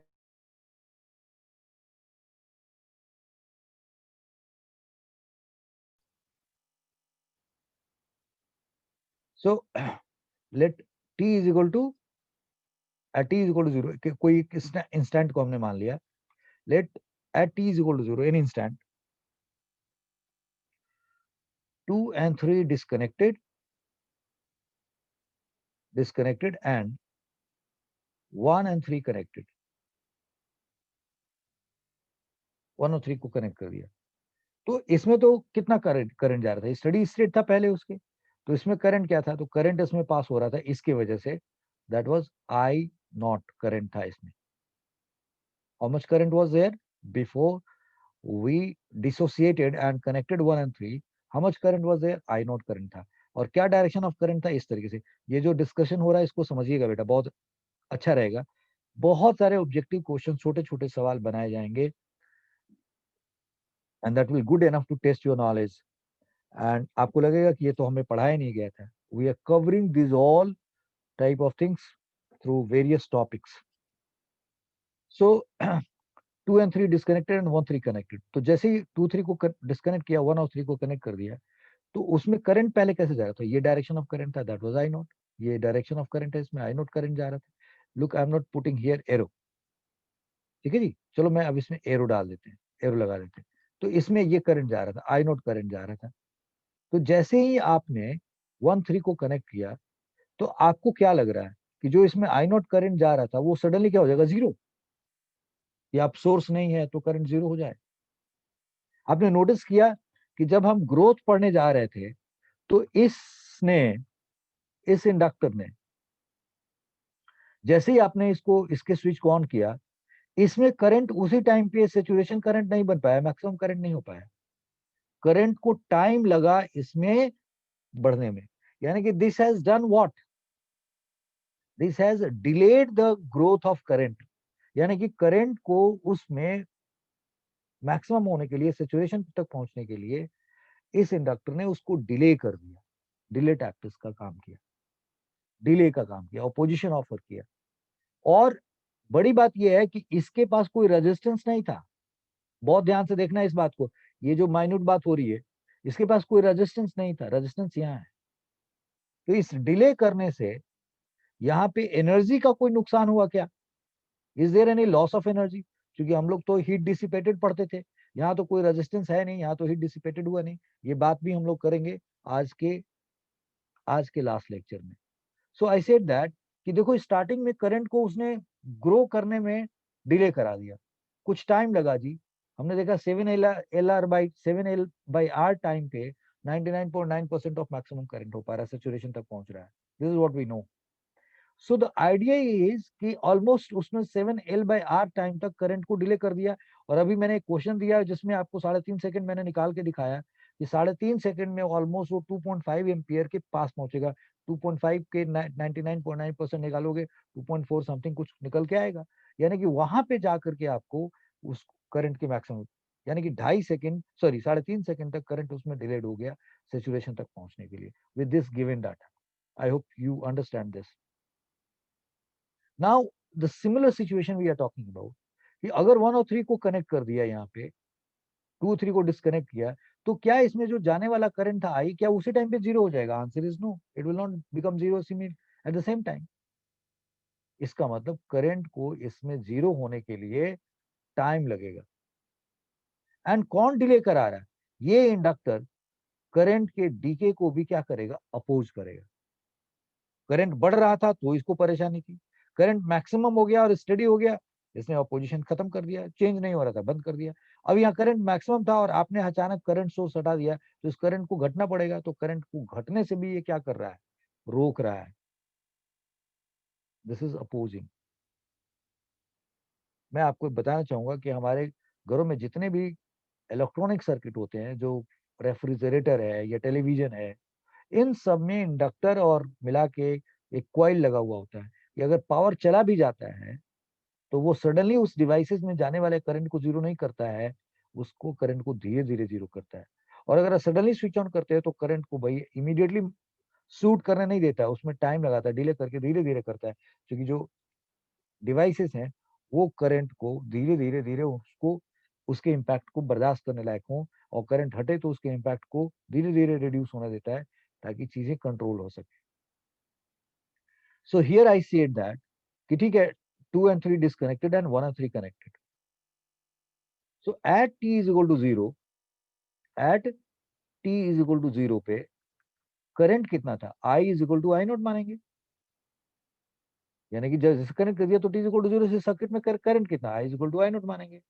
okay, and then source तो हटा दिया गया है। तो अब सोर्स जब हटा दिया गया और आपने इसको कनेक्ट कर दिया है, तो अब ये क्या करेगा, ये इंडक्टर जो इसके पास करंट है और जो इस जो करंट है, और वो करंट अब यहाँ से क्योंकि सोर्स नहीं है तो खत्म होगा।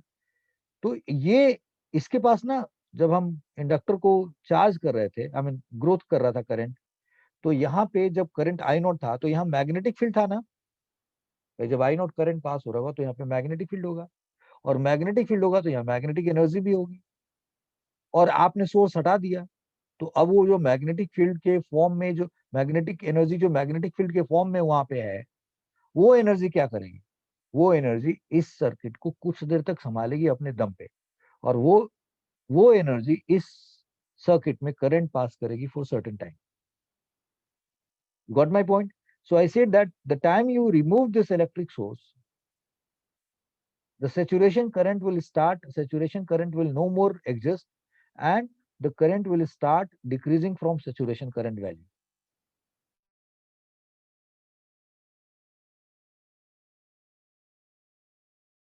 Of that source of current, क्योंकि there is some energy stored in inductor because there was a current of maximum value, and that current of maximum value की वजह से वहां पे फील्ड था, और मैग्नेटिक फील्ड की वजह से वहां पे मैग्नेटिक एनर्जी है। तो उस मैग्नेटिक एनर्जी के दम पे उसमें कुछ देर तक करंट पास करेगा। ये सारी बातों को ध्यान से सुनना होगा, भूल गए तो आप फंसेंगे बहुत ज्यादा। सो at t is equal to 0, I is equal to I naught, and then onwards current start decreasing, and and current start decreasing, and current passes in circuit for a small span of time, for a small span of time due to magnetic field energy due to magnetic field energy being available in circuit.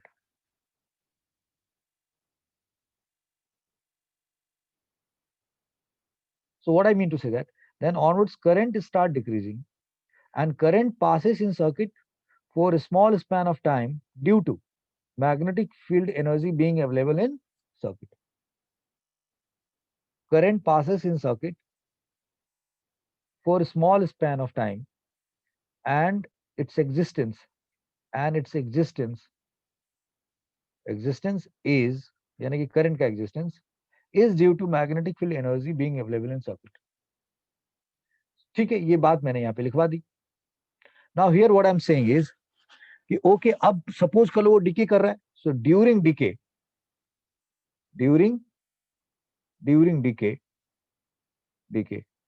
Eight time T, यानी कि starting को ही हमने T zero मान लिया, और अब वो decay कर रहा है, और डिके के अंदर एट टाइम टी ले लिए इन इंस्टेंट। तब क्या होगा भाई, सोर्स तो यहाँ कोई सर्किट में है नहीं, तो अब इसके क्रॉस जो वोल्टेज होगा वो क्या होगा, during decay at time T, let current is I and rate of change of current, rate of change of current, rate of change of current is di upon dt. Then by KVL, Kirchhoff voltage law, L di upon dt and IR by rate of change of current, di upon dt है तो L di upon dt उसका voltage होगा उसका, क्योंकि current decrease हो रहा है, तो करंट डिक्रीज होने पे उसके अक्रॉस एक बैक ईएमएफ पैदा होगा. So L di upon dt plus IR is equal to 0. भाई और तो कोई सोर्स है नहीं यहाँ पे. So this implies that L di upon dt is equal to minus IR. इसका मतलब कि जो इसके क्रॉस करंट जब डिक्रीज होएगा, आपने नोटिस किया कि मैं जब ये सोर्स लगा रहा था तो यहाँ प्लस था और यहाँ माइनस था. सोर्स हटा दूंगा तो यहाँ क्या बनेगा, माइनस, और यहाँ क्या बनेगा, प्लस. और वो प्लस एक तरीके से इसका माइनस और इसका प्लस, यानी कि अगर कायदे से दिखाया जाए कि जैसे ही सोर्स आपने हटाया, सोर्स यहाँ पे हटाया, तो I would show like this. एक मिनट. तो एक तरीके से यहाँ पे एक माइनस प्लस और यहाँ एक रेजिस्टेंस, ये कुछ इस तरीके से कनेक्ट हो गया. और ये जो माइनस और ये प्लस है, इसके बीच की जो वोल्टेज है वो L D I upon D T है. यानी कि जैसे ही सोर्स को हटाया, इसमें करंट मैक्सिमम था, जैसे ही हटाया जिस टाइम पे करंट मैक्सिमम था, अब दिस इज, इसके अंदर का करंट डिक्रीज हो रहा है, तो यहाँ पोलैरिटी क्या हो जाएगी, माइनस, और यहाँ क्या हो गया, plus. And this is minus plus, ये L D I upon D T voltage है, और ये वोल्टेज इस रेजिस्टेंस के क्रॉस क्या हो रहा है, करंट भेज रहा है जी. This is what the situation is, polarity change हो गई. जो बात समझाई इसको भूलना नहीं है. आप 12th क्लास में फिजिक्स पढ़ रहे हैं and you have to write lot of entrance examination, तो पूरी पूरी बात समझ में आई होगी तभी कुछ हो पाएगा. सो आई टोल्ड यू दैट कि यानी कि दिस विल, अगर इसके जगह पे कुछ ऐसे बना दूं लाइक दिस इंडक्टर और एक रेजिस्टेंस बना के और ऐसे जोड़ दूं, सो ये डायग्राम, यानी कि यहाँ पे जो वोल्टेज है ये इंड्यूस वोल्टेज है और ये आर है, तो ये दोनों डायग्राम एक दूसरे के इक्विवेलेंट है. यानी कि आपने ये हटा दिया तो इसके क्रॉस एक माइनस प्लस पैदा हुआ, ये minus plus this induce voltage के बराबर है, और ये इंड्यूस वोल्टेज ये है, दिस इज दिस. समझ गए आप. और अब ये L D upon D T इस आई आर के क्रॉस खर्च हो रहा है. सो यहाँ निगेटिव साइन का क्या मतलब है भाई, L D upon D T is equal to this, ये लिख दिया गया. So what we are saying is, ये जो रिजल्ट है L D I upon D T is equal to minus I by I, minus I R. अब जरा आगे चलते हैं, अगले पेज पे इसको और एक्सप्लोर करते हैं.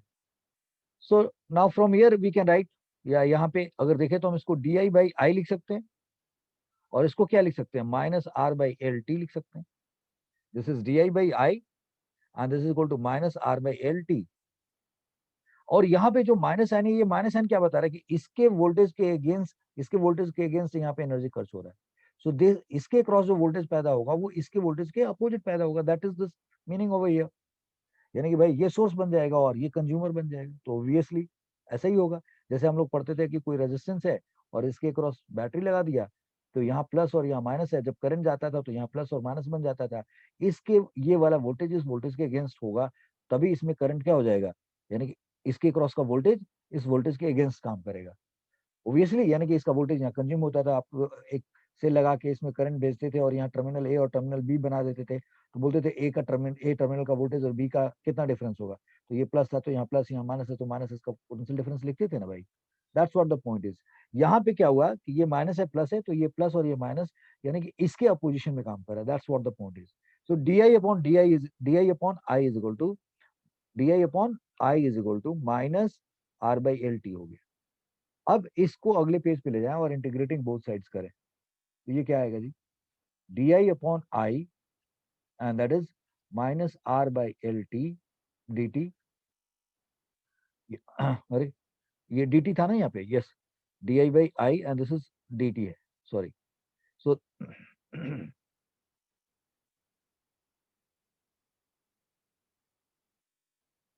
सो तो दिस इज, ये dt है. सो नाउ अगले स्टेप में ये minus R by L D T है, तो अब इसको इंटीग्रेट किया आपने ऐसे, तो ये क्या बन गया जी, लॉग ऑफ आई बन गया. यहाँ क्या बना, आर बाई एल, और ये क्या आ गया टी, और यहाँ इंटीग्रेशन कांस्टेंट क्या रख दिया, C. At T is equal to zero, at T is equal to zero, तो T is equal to zero की बात करें तो ये पूरा क्या हो जाएगा, ये पूरा टर्म जीरो हो जाएगा. और आई क्या था, आई नॉट था. So at T is equal to zero I was I naught. So log of I not is equal to zero plus C, यानी कि this implies C is equal to log of I naught लिख सकते हैं. तब इस equation में इसको आप इक्वेशन वन मान लीजिए, इसको टू मान लीजिए, यूजिंग टू इन वन कर दीजिए आप.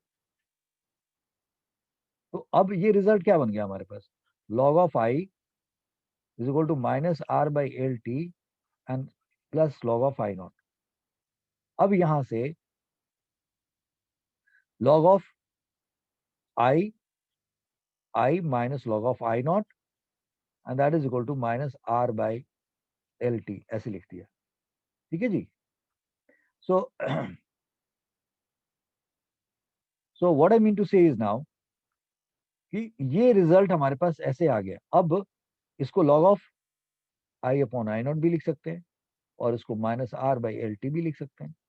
लॉग यहां से हटाएंगे, पता है हमें इस लॉग का बेस ई है. So now this is I upon I not is equal to E का power minus R by L T, and this implies I is equal to I naught ई का power minus R by L T आ गया. तो ये जो आपके पास equation आया, I is equal to I naught ई का power minus R by L T, this equation is what,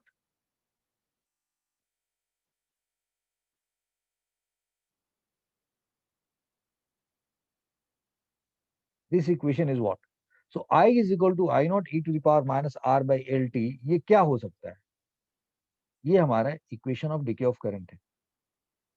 equation of decay of current है. सो ये equation of decay of current आ गया हमारे पास. अब अगर यहां से डी अपॉन डी टी निकालें तो क्या होगा. अब देखो, आपको rate of change of current की बात करें तो स्टार्टिंग में करंट क्या था, मैक्सिमम, और फिर आगे बढ़ोगे तो करंट धीरे धीरे घटेगा ना भाई. तो डी अपॉन डी टी यहाँ पे T is equal to zero पे मैक्सिमम नहीं मिलने वाला है. सो अगर हम यहाँ पे डी अपॉन डी टी निकालें तो ये रिजल्ट क्या निकल के आएगा भाई, आई नॉट कॉन्स्टेंट है, बाहर निकाल लेंगे और आप इसको सॉल्व करेंगे, डी अपॉन डी टी की बात करें. सो ये आई नॉट बाहर निकाला, तो ये रिजल्ट क्या आएगा, ई का power minus R by L T, ऐसे लिखा. और फिर इसको आप क्या लिखेंगे, minus R by L. This is what it's differential going to be there. D upon D T करेंगे तो ये रिजल्ट आएगा ना भाई, आई नॉट, फिर D by D T of this करोगे तो आर बाई एल. अब ऐसे मान लिया, this is what the result is going to be. सो इसका मतलब डी आई अपॉन डी टी की बात करें तो D I upon D T is now minus I not R by L, minus I not R by L and E का power minus R by L tau. इस equation को हम और दूसरे तरीके से लिखना चाहें तो क्या लिख सकते हैं, तो यहां से ऐसे आ जाए. So this I can be written as I naught e का power minus T by tau, जो हमने पीछे पढ़ा था. ऐसे भी लिख सकते हैं, टाउ को हमें पता है कि T by tau, tau is L by R, so that's what we have written. Is T is now minus I not R by L E minus R by L by T आ गया. ये हमारे पास, ये ये हमारे पास D upon D T की वैल्यू है. ओके, अब यहाँ से अगले से यहाँ पे आई की वैल्यूज निकाल दिया, यहाँ डी अपॉन डी टी आ गया. अब मैं अगर आपसे इंड्यूस ईएमएफ की बात करूं, so this value is how much, so that is equal to minus L di upon dt होता है. Induced EMF is equal to this. तो ये माइनस तो हमने यहाँ पे अगर पोलैरिटी ऑलरेडी लिख रखा है तो जरूरत नहीं है. So induced EMF is equal to minus L D I upon D T होता है. तो ई के मॉड की अगर बात करें, यानी कि न्यूमेरिकल वैल्यू की बात करें, तो वो क्या होगा, L D I upon D T होगा. और यहाँ पे दिस इज एल और यहाँ D I upon D T की ये वैल्यूज रखते हैं. तो ये कितना निकल के आएगा, ये आया माइनस साइन के साथ. तो ये minus I naught L by R by L minus I not R by, yeah, so this is minus I not R by L और इंटू ई का power minus R by L t, R by L T, ये result है हमारे पास। ये L cancel हो गया, minus I not R e का power minus R by L t. अब यहाँ पे ये जो मॉड लिख रहे हैं आप, ये डी आई अपॉन डी टी का निगेटिव साइन का क्या मतलब था कि भाई पहले करंट, जो करंट का जो जो उसमें करंट पास हो रहा था पहले जिस तरीके से, वो स्टडी करंट था। नाउ करंट इज डिक्रीजिंग, तो करंट इज डिक्रीजिंग, तो डी आई अपॉन डी टी जो हमारे पास निकल के आया, negative sign is saying that कि टाइम बढ़ने के साथ जो D I upon D T है, जो दैट रेट है, that rate is falling, that rate is decreasing. यानी कि स्टार्टिंग में करंट का चेंज होने का रेट, स्टार्टिंग में करंट का यानी कि करंट स्टार्टिंग में बड़ी फास्ट रेट से चेंज होएगा। Here I would like to say that कि D I upon D T is negative, और नेगेटिव का मतलब क्या वहां पे, negative is saying that with, I mean this D I upon D T, this negative sign, negative sign, पहले मैंने interpretation गलत बना दिया था, negative sign tell tell that that rate, जो डी आई अपॉन है, जो rate is decreasing, rate is decreasing, meaning is कि जो रेट डिक्रीजिंग, रेट डिक्रीजिंग का मतलब कि जो D I upon D T का जो रेट है, करंट के डिक्रीज होने का, जो करंट के चेंज होने का जो रेट है, that rate is falling with respect to time. So here negative sign means, negative sign tell that rate is decreasing, यानी कि स्टार्टिंग में रेट कितना था, तो भाई t is equal to zero रखोगे तो ये रिजल्ट आएगा, माइनस आप हटा दो, so I not R by L e to the power minus R by L. यानी कि जो स्टार्टिंग में जो वोल्टेज आया, जो वोल्टेज आएगा, वो हमारे पास बैक ईएमएफ होगा, उस टाइम पे जो पोजीशन पैदा होगा, यानी कि जैसे ही आपने यहाँ से हटाया, इसको कनेक्ट किया, तो इसमें करंट डिक्रीज होना स्टार्ट हुआ, तो इस टाइम पे जो ये वोल्टेज पैदा होगा, यानी कि जो ई पैदा होगा, that will be the maximum. और ये वोल्टेज टाइम के साथ क्या हो जाएगा, घटता जाएगा, और फाइनली क्या हो जाएगा, जीरो हो जाएगा। सो स्टार्टिंग में this induce voltage will be bigger, and this is depending upon L D I upon D T, और स्टार्टिंग में D I upon D T ज्यादा होगा, और जैसे जैसे टाइम बढ़ेगा D I upon D T क्या होता जाएगा, घटता जाएगा। तो ये एक तरीका है इसको सही तरीके से समझने के लिए। So D I upon D T is equal to minus I not R upon L E minus R by L t, negative sign tell that rate is decreasing, and then e का mod चाहिए आपको, यहाँ पे L D upon D t रखना है, तो यहाँ पे इस माइनस साइन को भी रखने का कोई मीनिंग नहीं है, क्योंकि आपको इसका मॉड चाहिए, तो आपको यहाँ पे डी अपॉन डी टी का मॉड रखना पड़ेगा, तो आपको इस माइनस साइन को हटाना पड़ेगा। तो ये माइनस साइन हटने के साथ साथ, ठीक है जी, ये माइनस साइन हटने के साथ यहाँ का भी माइनस साइन हम लोग हटाएंगे, और ये हमारे पास इंड्यूस वोल्टेज तैयार होगा, ये हमारे लिए इंड्यूस वोल्टेज होगा, ये हमारे लिए इंड्यूस्ड वोल्टेज होगा यहाँ का। So this induced voltage equal to I naught R, यानी कि again this is equal to, ये I naught R is this V E minus R by L T, यानी कि जैसे ही आपने सोर्स को हटाया, ठीक है जी, जो वोल्टेज पहले था, वो वोल्टेज किसके पास था, इसके पास था। भाई जब सोर्स स्टडी स्टेट दे रहा था, तो ये वाला वोल्टेज किसके पास था, इसके पास था। जैसे सोर्स को हटाया, तो उस वोल्टेज से वो घटना स्टार्ट हुआ, आई नॉट आर दिस, ये इससे घटना स्टार्ट होगा। अब टाइम के साथ ये वाला इंड्यूस वोल्टेज भी क्या होगा, this implies that time increases, this value is decreasing, this value is decreasing, induce voltage is decreasing. और जो D I upon D T है, D I upon D T यानी कि इसका मॉड जो है is also decreasing, d I upon D T is also decreasing, ठीक है जी। और सर्किट में जो करंट है, करंट की value is also decreasing. So time increases, induce voltage का मॉड डिक्रीज कर रहा है, D I upon D T का मॉड डिक्रीज कर रहा है, आई भी डिक्रीज कर रहा है। This is what happening here in this case. Clear है यहाँ तक। और अब हमारे पास डीके ऑफ करंट का जो इक्वेशन है, वो ये रिजल्ट है। सो आई इज इक्वल टू, इसको हम लोग आगे थोड़ा और एनालाइज करते हैं। तो हमारे पास ये आई इज इक्वल टू क्या आ गया जी, I is equal to I naught ई का power minus T by tau, और आई नॉट ई का पावर माइनस टी बाई, और you can say tau is L by R, so this is L, RT by L, we can write like this is what we have। और इस I not को हम लोगों को पता है कि क्या लिख सकते हैं, V नॉट by R भी लिख सकते हैं, so that is V by R, and this is जो इनिशियल सोर्स का वोल्टेज था minus T R by L, we can also write like this. ये हमारे पास इक्वेशन डीके का, equation of decay of current है।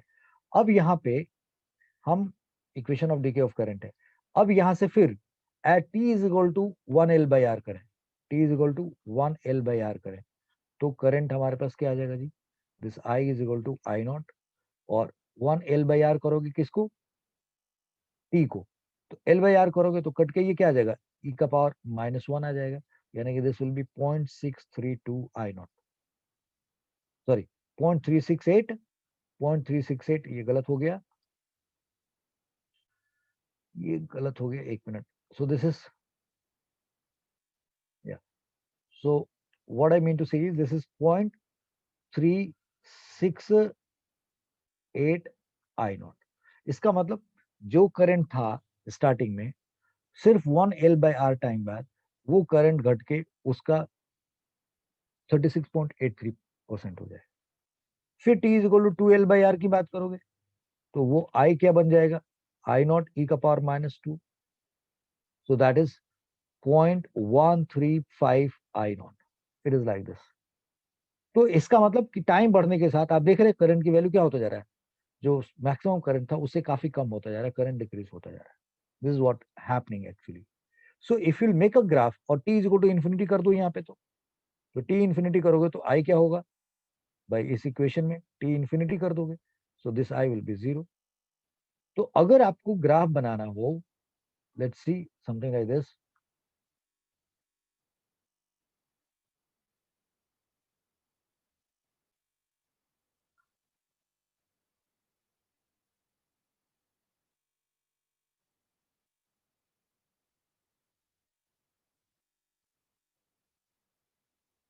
इस पे आपने करंट लिया, इस पे आपने टाइम लिया, यहाँ पे स्टार्टिंग में आप मान लीजिए मैक्सिमम करंट था, that was I naught, and that I not की वैल्यू आपको पता है, दैट वाज V/R, और इस करंट से वो करंट घटना स्टार्ट होगा, तो this will start decreasing like this, जैसे समथिंग लाइक दिस। तो कहीं ना कहीं ये जाके क्या हो जाएगा, बिल्कुल इसके साथ ऐसे जीरो होने देगा। So this is what happening. So T is equal to 1L/R पे, यानी कि ये अगर T is equal to 1L/R रखा, तो यहाँ पे करंट मैक्सिमम का घट करके सिर्फ 0.368 आई नॉट रह जा रहा है। फिर अगली बार लेके जाओगे इतने टाइम बाद, तो वो वैल्यू कितना, 13.5% बच जाएगा, 13.5% ऑफ आई नॉट हो जाएगा। फिर और लेके जाओगे यानी कि 7L/R पे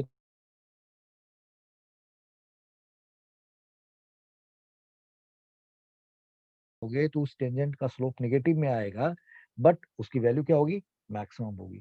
सो that's what I am saying कि D I upon D t, t is equal to 0 पे अभी भी क्या होगा, मैक्सिमम वैल्यू होगी, यानी कि अपोजिशन, यानी कि जो स्टार्टिंग में करंट क्या था, यहाँ पे करंट आई नॉट था, स्टडी करंट था, मैक्सिमम करंट था, और अब करंट यहाँ पे क्या हो गया, जीरो होने लगा।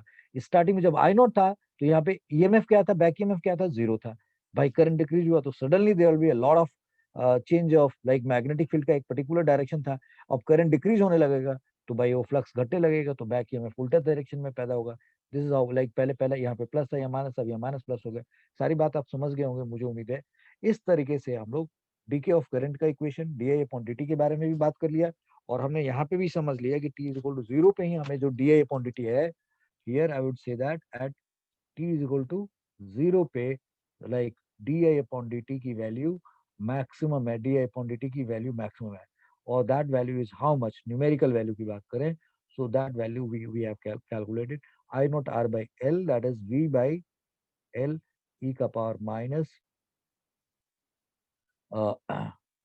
या that is D A upon D T की बात करें तो ये तो पूरा आपने इस पूरे टर्म को क्या कर देना, वन बना देना है। So this will become I naught, यानी कि ई का पावर -0 कर दीजिए, and this will become V by L, यही हमारा मैक्सिमम वैल्यू होगा। मैंने गलत लिख दिया कि, या I not R, yes, so I not R upon V by L, तो ये हमारे पास मिलेगा। और वहां पे भी जो हम लोग D A upon D T की मैक्सिमम वैल्यूज लिख रहे थे, if you remember that is I not R by L, that is V by L, तो ये सेम रिजल्ट है बैक ईएमएफ का। सो ये डी आई अपॉन डी टी की वैल्यूज है, please understand that V by L is D upon D T को represent कर रहा है, ठीक है। दिस इज, ये नहीं कि इसको रेजिस्टेंस मान करके वोल्टेज अपॉन रेजिस्टेंस मान करके और उसको करंट लिख देना, ये डी अपॉन डी टी की बात कर रहा है। V by L is what D I by D T को रिप्रेजेंट कर रहा है। तो इस तरीके से हमने यहाँ पे ग्रोथ एंड डीके पढ़ लिया। अब हम लोग यहाँ पे एक टॉपिक पढ़ने जा रहे हैं, energy stored in inductor. So our topic is energy stored in inductor.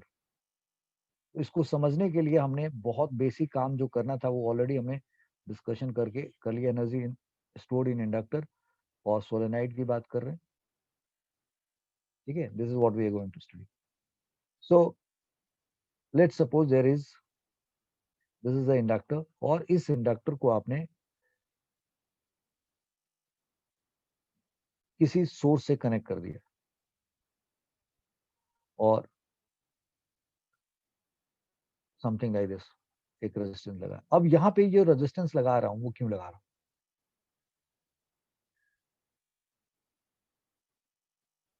ये रेजिस्टेंस है। ये तो अजीब सा लग रहा है, ये कलर समझ ही में नहीं आ रहा है। एक मिनट बच्चा,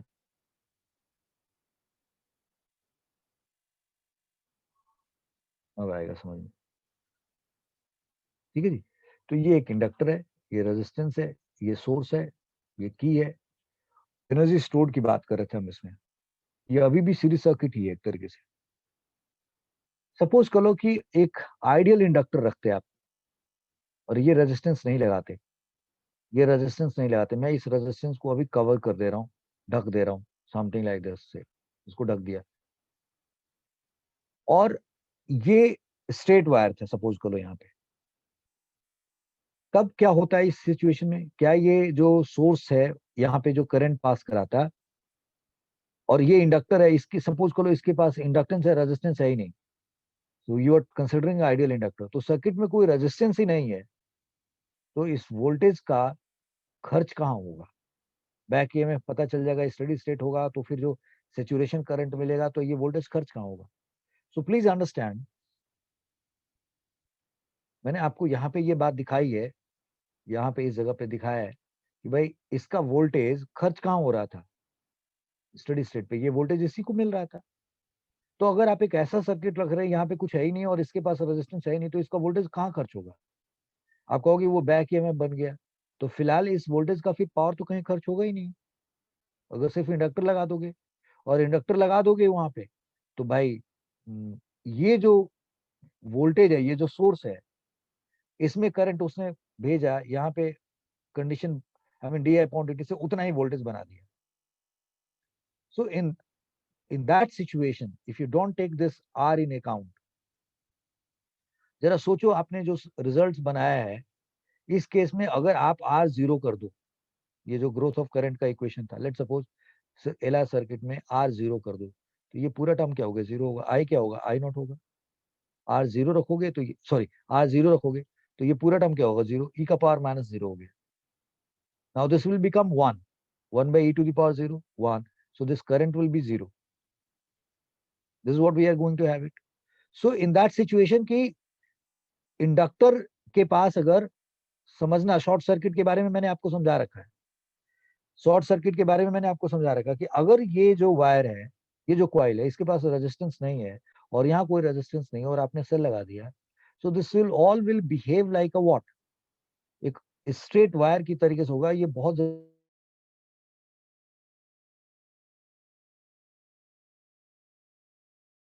इतने देर में ये शॉर्ट हो जाएगा। ये बाकी कहानी जो हम पढ़ रहे थे, ग्रोथ ऑफ करंट वगैरह, ये सब कुछ प्रैक्टिकली हो नहीं पाएगा अगर वो आइडियल रहा तो। अब दूसरी बात कर रहे हैं, प्रैक्टिकली स्पीकिंग कोई भी आप इस तरीके का कॉइल नहीं लेके आ पाओगे जिसका रेजिस्टेंस जीरो है।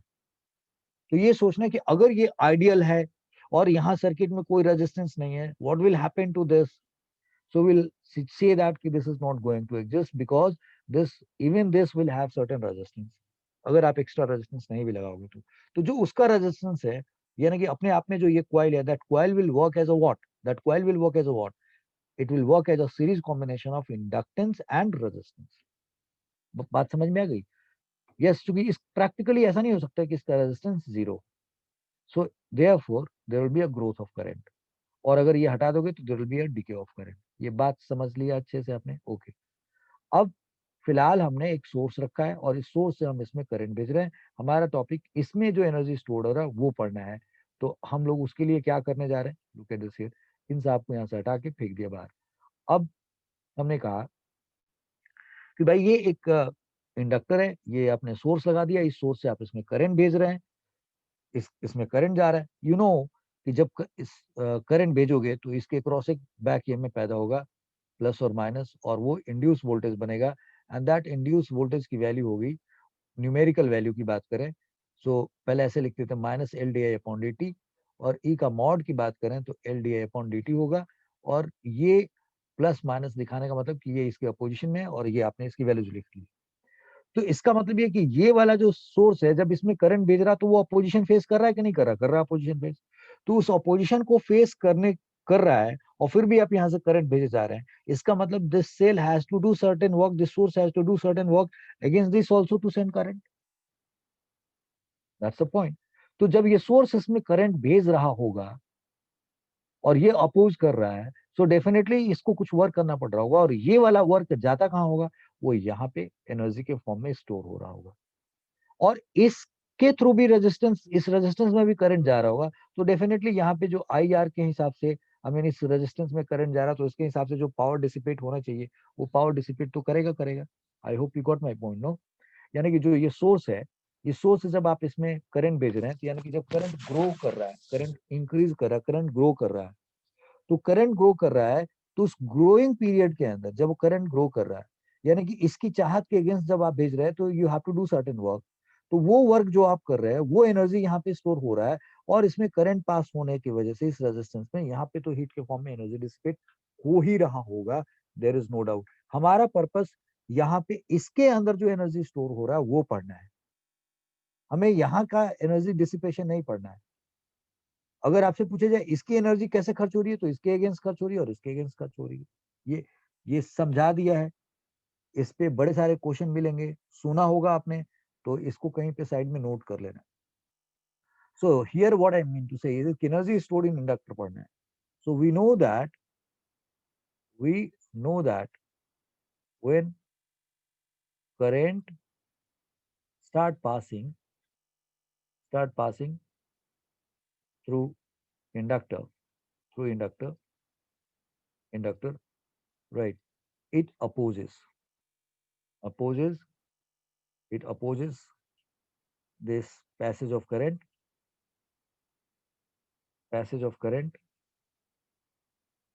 by developing developing a back EMF.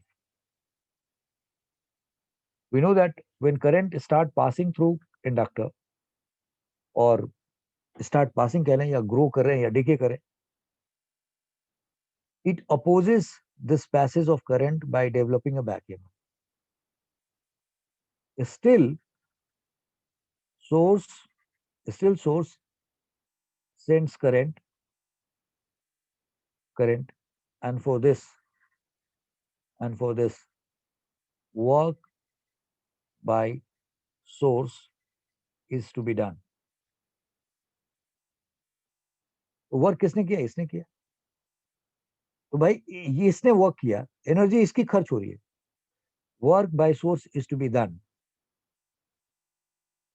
This means done. This energy of source this energy of source is not, अब यहां पे वर्ड देखना, this energy of source is not dissipating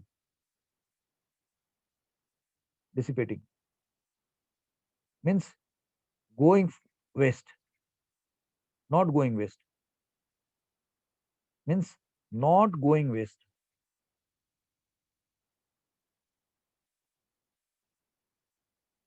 ठीक है, still source sends current and for this work by source is to be done. This energy of source is not dissipating. यहाँ पे जो current जा रहा है, यहाँ पे जो सोर्स इसमें करंट भेजने पे यहाँ पे जो एनर्जी खर्च हो रही है वो डिसिपेट हो रहा है, बट यहाँ पे जो खर्च हो रहा है वो डिसिपेट नहीं हो रहा है। So this energy of source is not dissipating, right, but it is being stored it is being stored stored in inductor in form of presence of magnetic field, in form of presence of magnetic field. This energy is not dissipating, but it is being stored in inductor in form of presence of magnetic field. ये important बात है, ध्यान रखना होगा आपको। तो ठीक है, यानी कि जितना ये वर्क करेगा इसके अगेंस्ट, वो पूरी की पूरी एनर्जी यहाँ स्टोर हो जाएगी, और that will be energy, that energy will be in form of magnetic field. So let's find work done by source. तो सोर्स ने काम कितना किया? तो भाई इसका वोल्टेज तो जो भी है, लेकिन इसके वोल्टेज के अगेंस्ट यहाँ पे बैक ईएमएफ पैदा करता है, तो इसके वोल्टेज का एक हिस्सा यहाँ खर्च हो रहा है, यहाँ खर्च हो रहा है, हमें तो इसमें कितना खर्च हुआ, तो इसका कितना पार्ट इसके अगेंस्ट खर्च हो रहा है, जितना इसका वोल्टेज है, इसने अपने हिस्से का कितना वोल्टेज यहाँ पे खर्च किया होगा, अरे बाबा जितना इसका वोल्टेज है, जितना बैक ईएमएफ होगा, ये उतना ही उसको दिया होगा. So let's find work done by source against will of inductor. So in that situation, हमने यहाँ पे, हमें पता है कि dw क्या होता है, power into dt. Work done is what, power into dt. और पावर क्या होता है भाई, power is equal to voltage into current, this is power into dt. तो वोल्टेज इसका क्यों लिया, क्योंकि जितना ये अपोज कर रहा है, ये उतने से इसको ठंडा कर रहा है. तो बाय दैट वोल्टेज, इसके हिस्से में से इतना वोल्टेज इसको मिल रहा है. So this voltage into I into D T, क्योंकि इसके इतने वोल्टेज से इसमें करंट आई पास हो जा रहा है, और इसको जो वोल्टेज चाहिए, उस वोल्टेज का हिस्से से इसमें करंट जा पा रहा है. कुछ बेसिक बात समझ में आ गई? जैसे मान लो कि ये 50 रुपया है, और इस 50 रुपये से इस घर में कोई करंट भेजा जा रहा है, 50 रुपीज के दम पे इसमें कोई करंट भेजा जा रहा है. कोई बंदा कह रहा है कि मैं करंट तुम्हारे इस काम को होने नहीं दूंगा, वो मैं तब होने दूंगा जब तुम मुझे 20 रुपया दोगे. लेकिन वो 20 रुपया वो खर्च नहीं कर रही है, वो अपने पास रख रही है. Let suppose this is your father, this is your mother, and this is you. Father is saying कि मैं अपने बच्चे को पिज्जा खिलाना चाहती हूँ. फादर सेइंग कि मैं अपने बच्चे को पिज्जा खिलाना चाहती हूँ. मदर सेइंग कि भैया ये तभी हो पाएगा जब मैं भी पिज्जा खाऊंगी, या मेरे को पिज्जा खाने का जो पैसा चाहिए, जो इसको खिला रहे हो, वही पिज्जा खाने के लिए मेरा वाला साइज का जो खर्च होगा वो मेरे को दे दो. So father wants to serve this child pizza. Pizza इसको सर्व करने से that will go for a waste, that is a wastage of energy. And the mother of the child is saying कि जितना इस बच्चे को सेटिस्फाई करने के लिए जो साइज है, उस साइज का पिज्जा खरीदने में जितना पैसा खर्च हो रहा है, वो तो यहाँ जाएगा आएगा. भैया आपको मेरे साइज के हिसाब से मेरे अगेंस्ट जितना खर्च होना है, वो मुझे दे दो. मैं उसका पिज्जा खरीदूंगी नहीं, मैं अपने पास रखूंगी. This is what happening actually. तो लेट सपोज 50 में से कोई पिज्जा वाला करंट पास करने के लिए यहाँ 20 रुपया खर्च हो रहा है, या 30 रुपया खर्च हो रहा है, तो इसमें 30 रुपये के अगेंस्ट, यानी कि इसका 30 ही खर्च हुआ ना यहाँ पे, तो यहाँ पे 50 इंटू करंट नहीं लिया जाएगा, इसका 30, और इसमें जो जाने वाला करंट वो लिया जाएगा, क्योंकि यहाँ पे जो सोर्स खर्च कर रहा है वो यहाँ स्टोर हो रहा है. मैंने बड़ी अच्छे से ये बात समझाई है, भूलोगे तो आपको कष्ट होएगा, मेरे को नहीं. So this D W is equal to power into D T. So this is into I into D T, ये रिजल्ट लिख दिया हमने. अब ये तो हमें पता है कि ये कितने के बराबर है, ये न्यूमेरिकल वैल्यू लिखना है, L D I upon D T, and this into I और इंटू डी टी. अब देखो जी, यहाँ कैपिटल आई लिख दिया हमने, तो यहाँ भी D I upon D T capital में लिख रहे हैं. अब ये डी टी कैंसिल हो जाएगा, तो ये क्या आएगा, एल डी आई और इंटू आई, ये डी डब्ल्यू हुआ. इसका मतलब कि ये सोर्स इसके वोल्टेज के अगेंस्ट अगर करंट आई भेज रहा है और टाइम dt तक भेज रहा है, तो इतना इस सोर्स का एनर्जी खर्च हो जाएगा, और वो एनर्जी वहां पे स्टोर हो जाएगा. तो this D W is this. तो सपोज करो स्टार्टिंग में इसमें करंट 0 था, और इसने धीरे धीरे करंट बढ़ा के क्या कर दिया, आई नोट कर दिया. सो हम इस वर्क डन को अगर कैलकुलेट करेंगे 0 से w के बीच में, और यहाँ पे 0 से आई नॉट की बात कर लें, तो यहाँ क्या आएगा, एल डी आई आई. अब ये इंटीग्रेट करने पे क्या रिजल्ट आया भैया, सो this is coming out L D I I. So this L is बाहर, डी आई आई का इंटीग्रल आई स्क्वायर बाई 2, और लिमिट डाल दोगे, ये क्या आएगा, आई नॉट स्क्वायर बाई 2. सो ये वर्क डन आया कितने के बराबर, एक minute. So this work done आया कितने के बराबर, सो this is 1/2 L I not square. तो अगले पेज पे जाएं. So this work is coming out half L I naught square, where I naught is the final current. यानी कि इसी को हम 1/2 L और जो I naught स्क्वायर लिखा था वैसे भी लिख सकते हैं. This energy is stored in inductor inductor in form of magnetic field. This energy is stored in form of magnetic field. ठीक है जी. और ये आपके पास रिजल्ट हो गया. तो हमने यहाँ पे जिस तरीके से हाफ CV स्क्वायर पढ़ा था, check its analogy with half CV square. ठीक है जी. तो जैसे कैपेसिटर में हम चार्ज भेजते हैं, वहां पे एनर्जी स्टोर होता है, बिल्कुल कुछ ऐसे ही है. तो हाफ Li नॉट स्क्वायर हमारे पास ये एनर्जी स्टोर हो गया. तो आज के इस लेक्चर में हम लोगों ने अभी तक देखिए, we have done this all this we have done. अब हमें ये पढ़ना है. और मैं जो कुछ न्यूमेरिकल कराने की बात करता हूँ उसको छोड़ दूंगा मैं, अगर इस लेक्चर काफी बड़ा हो जाएगा. तो उससे बचने के लिए हम इसको ड्रॉप करेंगे, हम सिर्फ टॉपिक पढ़ के छोड़ेंगे. So now we are interested to find this energy is stored in form of magnetic field. Okay जी. Now we are saying the energy density. एक मिनट देखिए अगला पेज है या नहीं हमारे पास.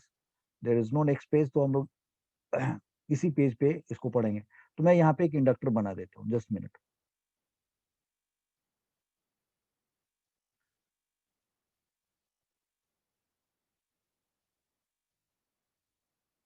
ये एक इंडक्टर है, ये L है, और इसको आपने इसमें करंट I भेज दिया, I भेज रखा आपने, और I करंट भेज रहे होंगे तो यहाँ पे एक मैग्नेटिक फील्ड होएगा, और that is mu naught n I. तो magnetic mu naught n I होगा. और अगर आपने इसको चार्ज किया है, जीरो से लेकर के स्टडी स्टेट तक पहुंचाया है, यानी कि हाफ Li नॉट होगा, यानी कि जो भी करंट उस टाइम पे पास हो रहा होगा, सो इंडक्टर कोई भी करंट को अपने थ्रू स्टार्टिंग जीरो से ही होगा और उस करंट को धीरे धीरे अपने पास पहुंचने देगा. तो जो उस टाइम पे करंट पास हो रहा होगा, वो करंट अगर थोड़ी देर के लिए मान लीजिए मैक्सिमम है, तो वो हाफ Li के स्क्वायर के हिसाब से उतनी एनर्जी वहां पे स्टोर हो गई होगी. और वो एनर्जी यहाँ पे किस फॉर्म में स्टोर्ड है? मैग्नेटिक फील्ड के फॉर्म में. So we are saying that अब हमारा टॉपिक है energy, magnetic field energy density. एक मिनट एक पेज बना लेता हूं वरना दिक्कत आएगी. So what I was saying that magnetic field energy density पढ़ना है. So we know that we know that we know that so this ये work done is equal to half Li naught square. So this is our energy, right? So this W is equal to we can write 1/2 और L क्या है? अगर ये inductor है, इसका एक inductance होगा, तो उस L की वैल्यू क्या लिखेंगे आप? So you can write L is equal to mu naught, आपने जो फॉर्म हुए, तो ये क्या बन गया था? This N square. सो ये देखो यहाँ पे L स्क्वायर लिखा हुआ, that's a mistake here. So mu naught N square, mu naught N square. तो ये हमारे पास रिजल्ट है. यहाँ पे mu naught N square I not square कर देते हैं और इंटू L इंटू ए कर देते हैं, समथिंग लाइक दिस. अब अगले स्टेप में 1/2 और यहाँ म्यू नॉट स्क्वायर कर देते हैं, N स्क्वायर कर देते हैं, I नॉट का स्क्वायर कर देते हैं, और यहाँ एक म्यू नॉट रख देते हैं. बात सेम है. दिस इंटू L इंटू ए. एक म्यू नॉट नीचे रख दिया, म्यू नॉट मल्टीप्लाई कर दिया. तो ये जो रिजल्ट हमारे पास आया, ये mu naught N I not का स्क्वायर, ये हमारा मैग्नेटिक फील्ड है इसके अंदर का. तो this is 1/2 B square by mu naught into LA. ये हमारे पास वर्क डन है. तो अगले स्टेप में हमारे पास W इज इक्वल टू क्या आ गया? 1/2 B स्क्वायर और into LA. This is what it has come. B square by, अच्छा एक म्यू नॉट छूटा हमारे पास, सो B half B square mu naught into LA. और ये एनर्जी वर्क डन है हमारा. So this W upon LA करेंगे तो ये क्या निकल के आएगा? Half B square by mu naught और it's better we say that B square upon 2 mu naught. ये एनर्जी स्टोर्ड, और ये एल ए क्या भाई, एल इसका लेंथ है और एरिया इसका क्रॉस सेक्शन है, तो ये इसका वॉल्यूम माना जाएगा। So energy per unit volume क्या आया जी, तो एनर्जी पर यूनिट वॉल्यूम ये आया कितने गुना, B square by 2 mu naught. And this is magnetic field, इसी को हम एनर्जी डेंसिटी कहेंगे। This is energy density. So magnetic field energy density in magnetic field energy density, density की बात करें तो वो आया B square upon twice of mu naught, अगर वो एयर कोर सोलेनाइड हुआ तो। It is air core solenoid हुआ तब। अगर वो सोलेनाइड इसमें कुछ मटेरियल डाल दिया गया तो यहाँ का फील्ड म्यू नॉट के साथ नहीं होगा, म्यू के साथ होगा, तो वो उसके हिसाब से ये रिजल्ट लिखा जाएगा। तो एक तरीके से हम लोगों ने ये पूरा का पूरा इलेक्ट्रोमैग्नेटिक इंडक्शन का यूनिट हमने खत्म कर लिया। बचा क्या है, बचा है एडी करंट। और चूंकि एडी करंट हमें पढ़ना है तो हम लोग इस यूनिट से रिलेटेड जो सेल्फ इंडक्शन म्यूचुअल इंडक्शन पढ़ा है, L R series circuit, L R circuit पढ़ा है, इससे रिलेटेड उसमें कुछ क्वेश्चंस डाल करके एक लेक्चर बना दिया जाएगा। उसके साथ ये यूनिट खत्म होएगा। फिर हम लोग नीट और जेई के हिसाब से उसमें और कुछ लेक्चर बनाएंगे। तो thank you very much for watching this lecture till now. God bless you. Keep watching, keep sharing, keep promoting, and keep studying very sincerely, very seriously. Thank you very much. Bye bye.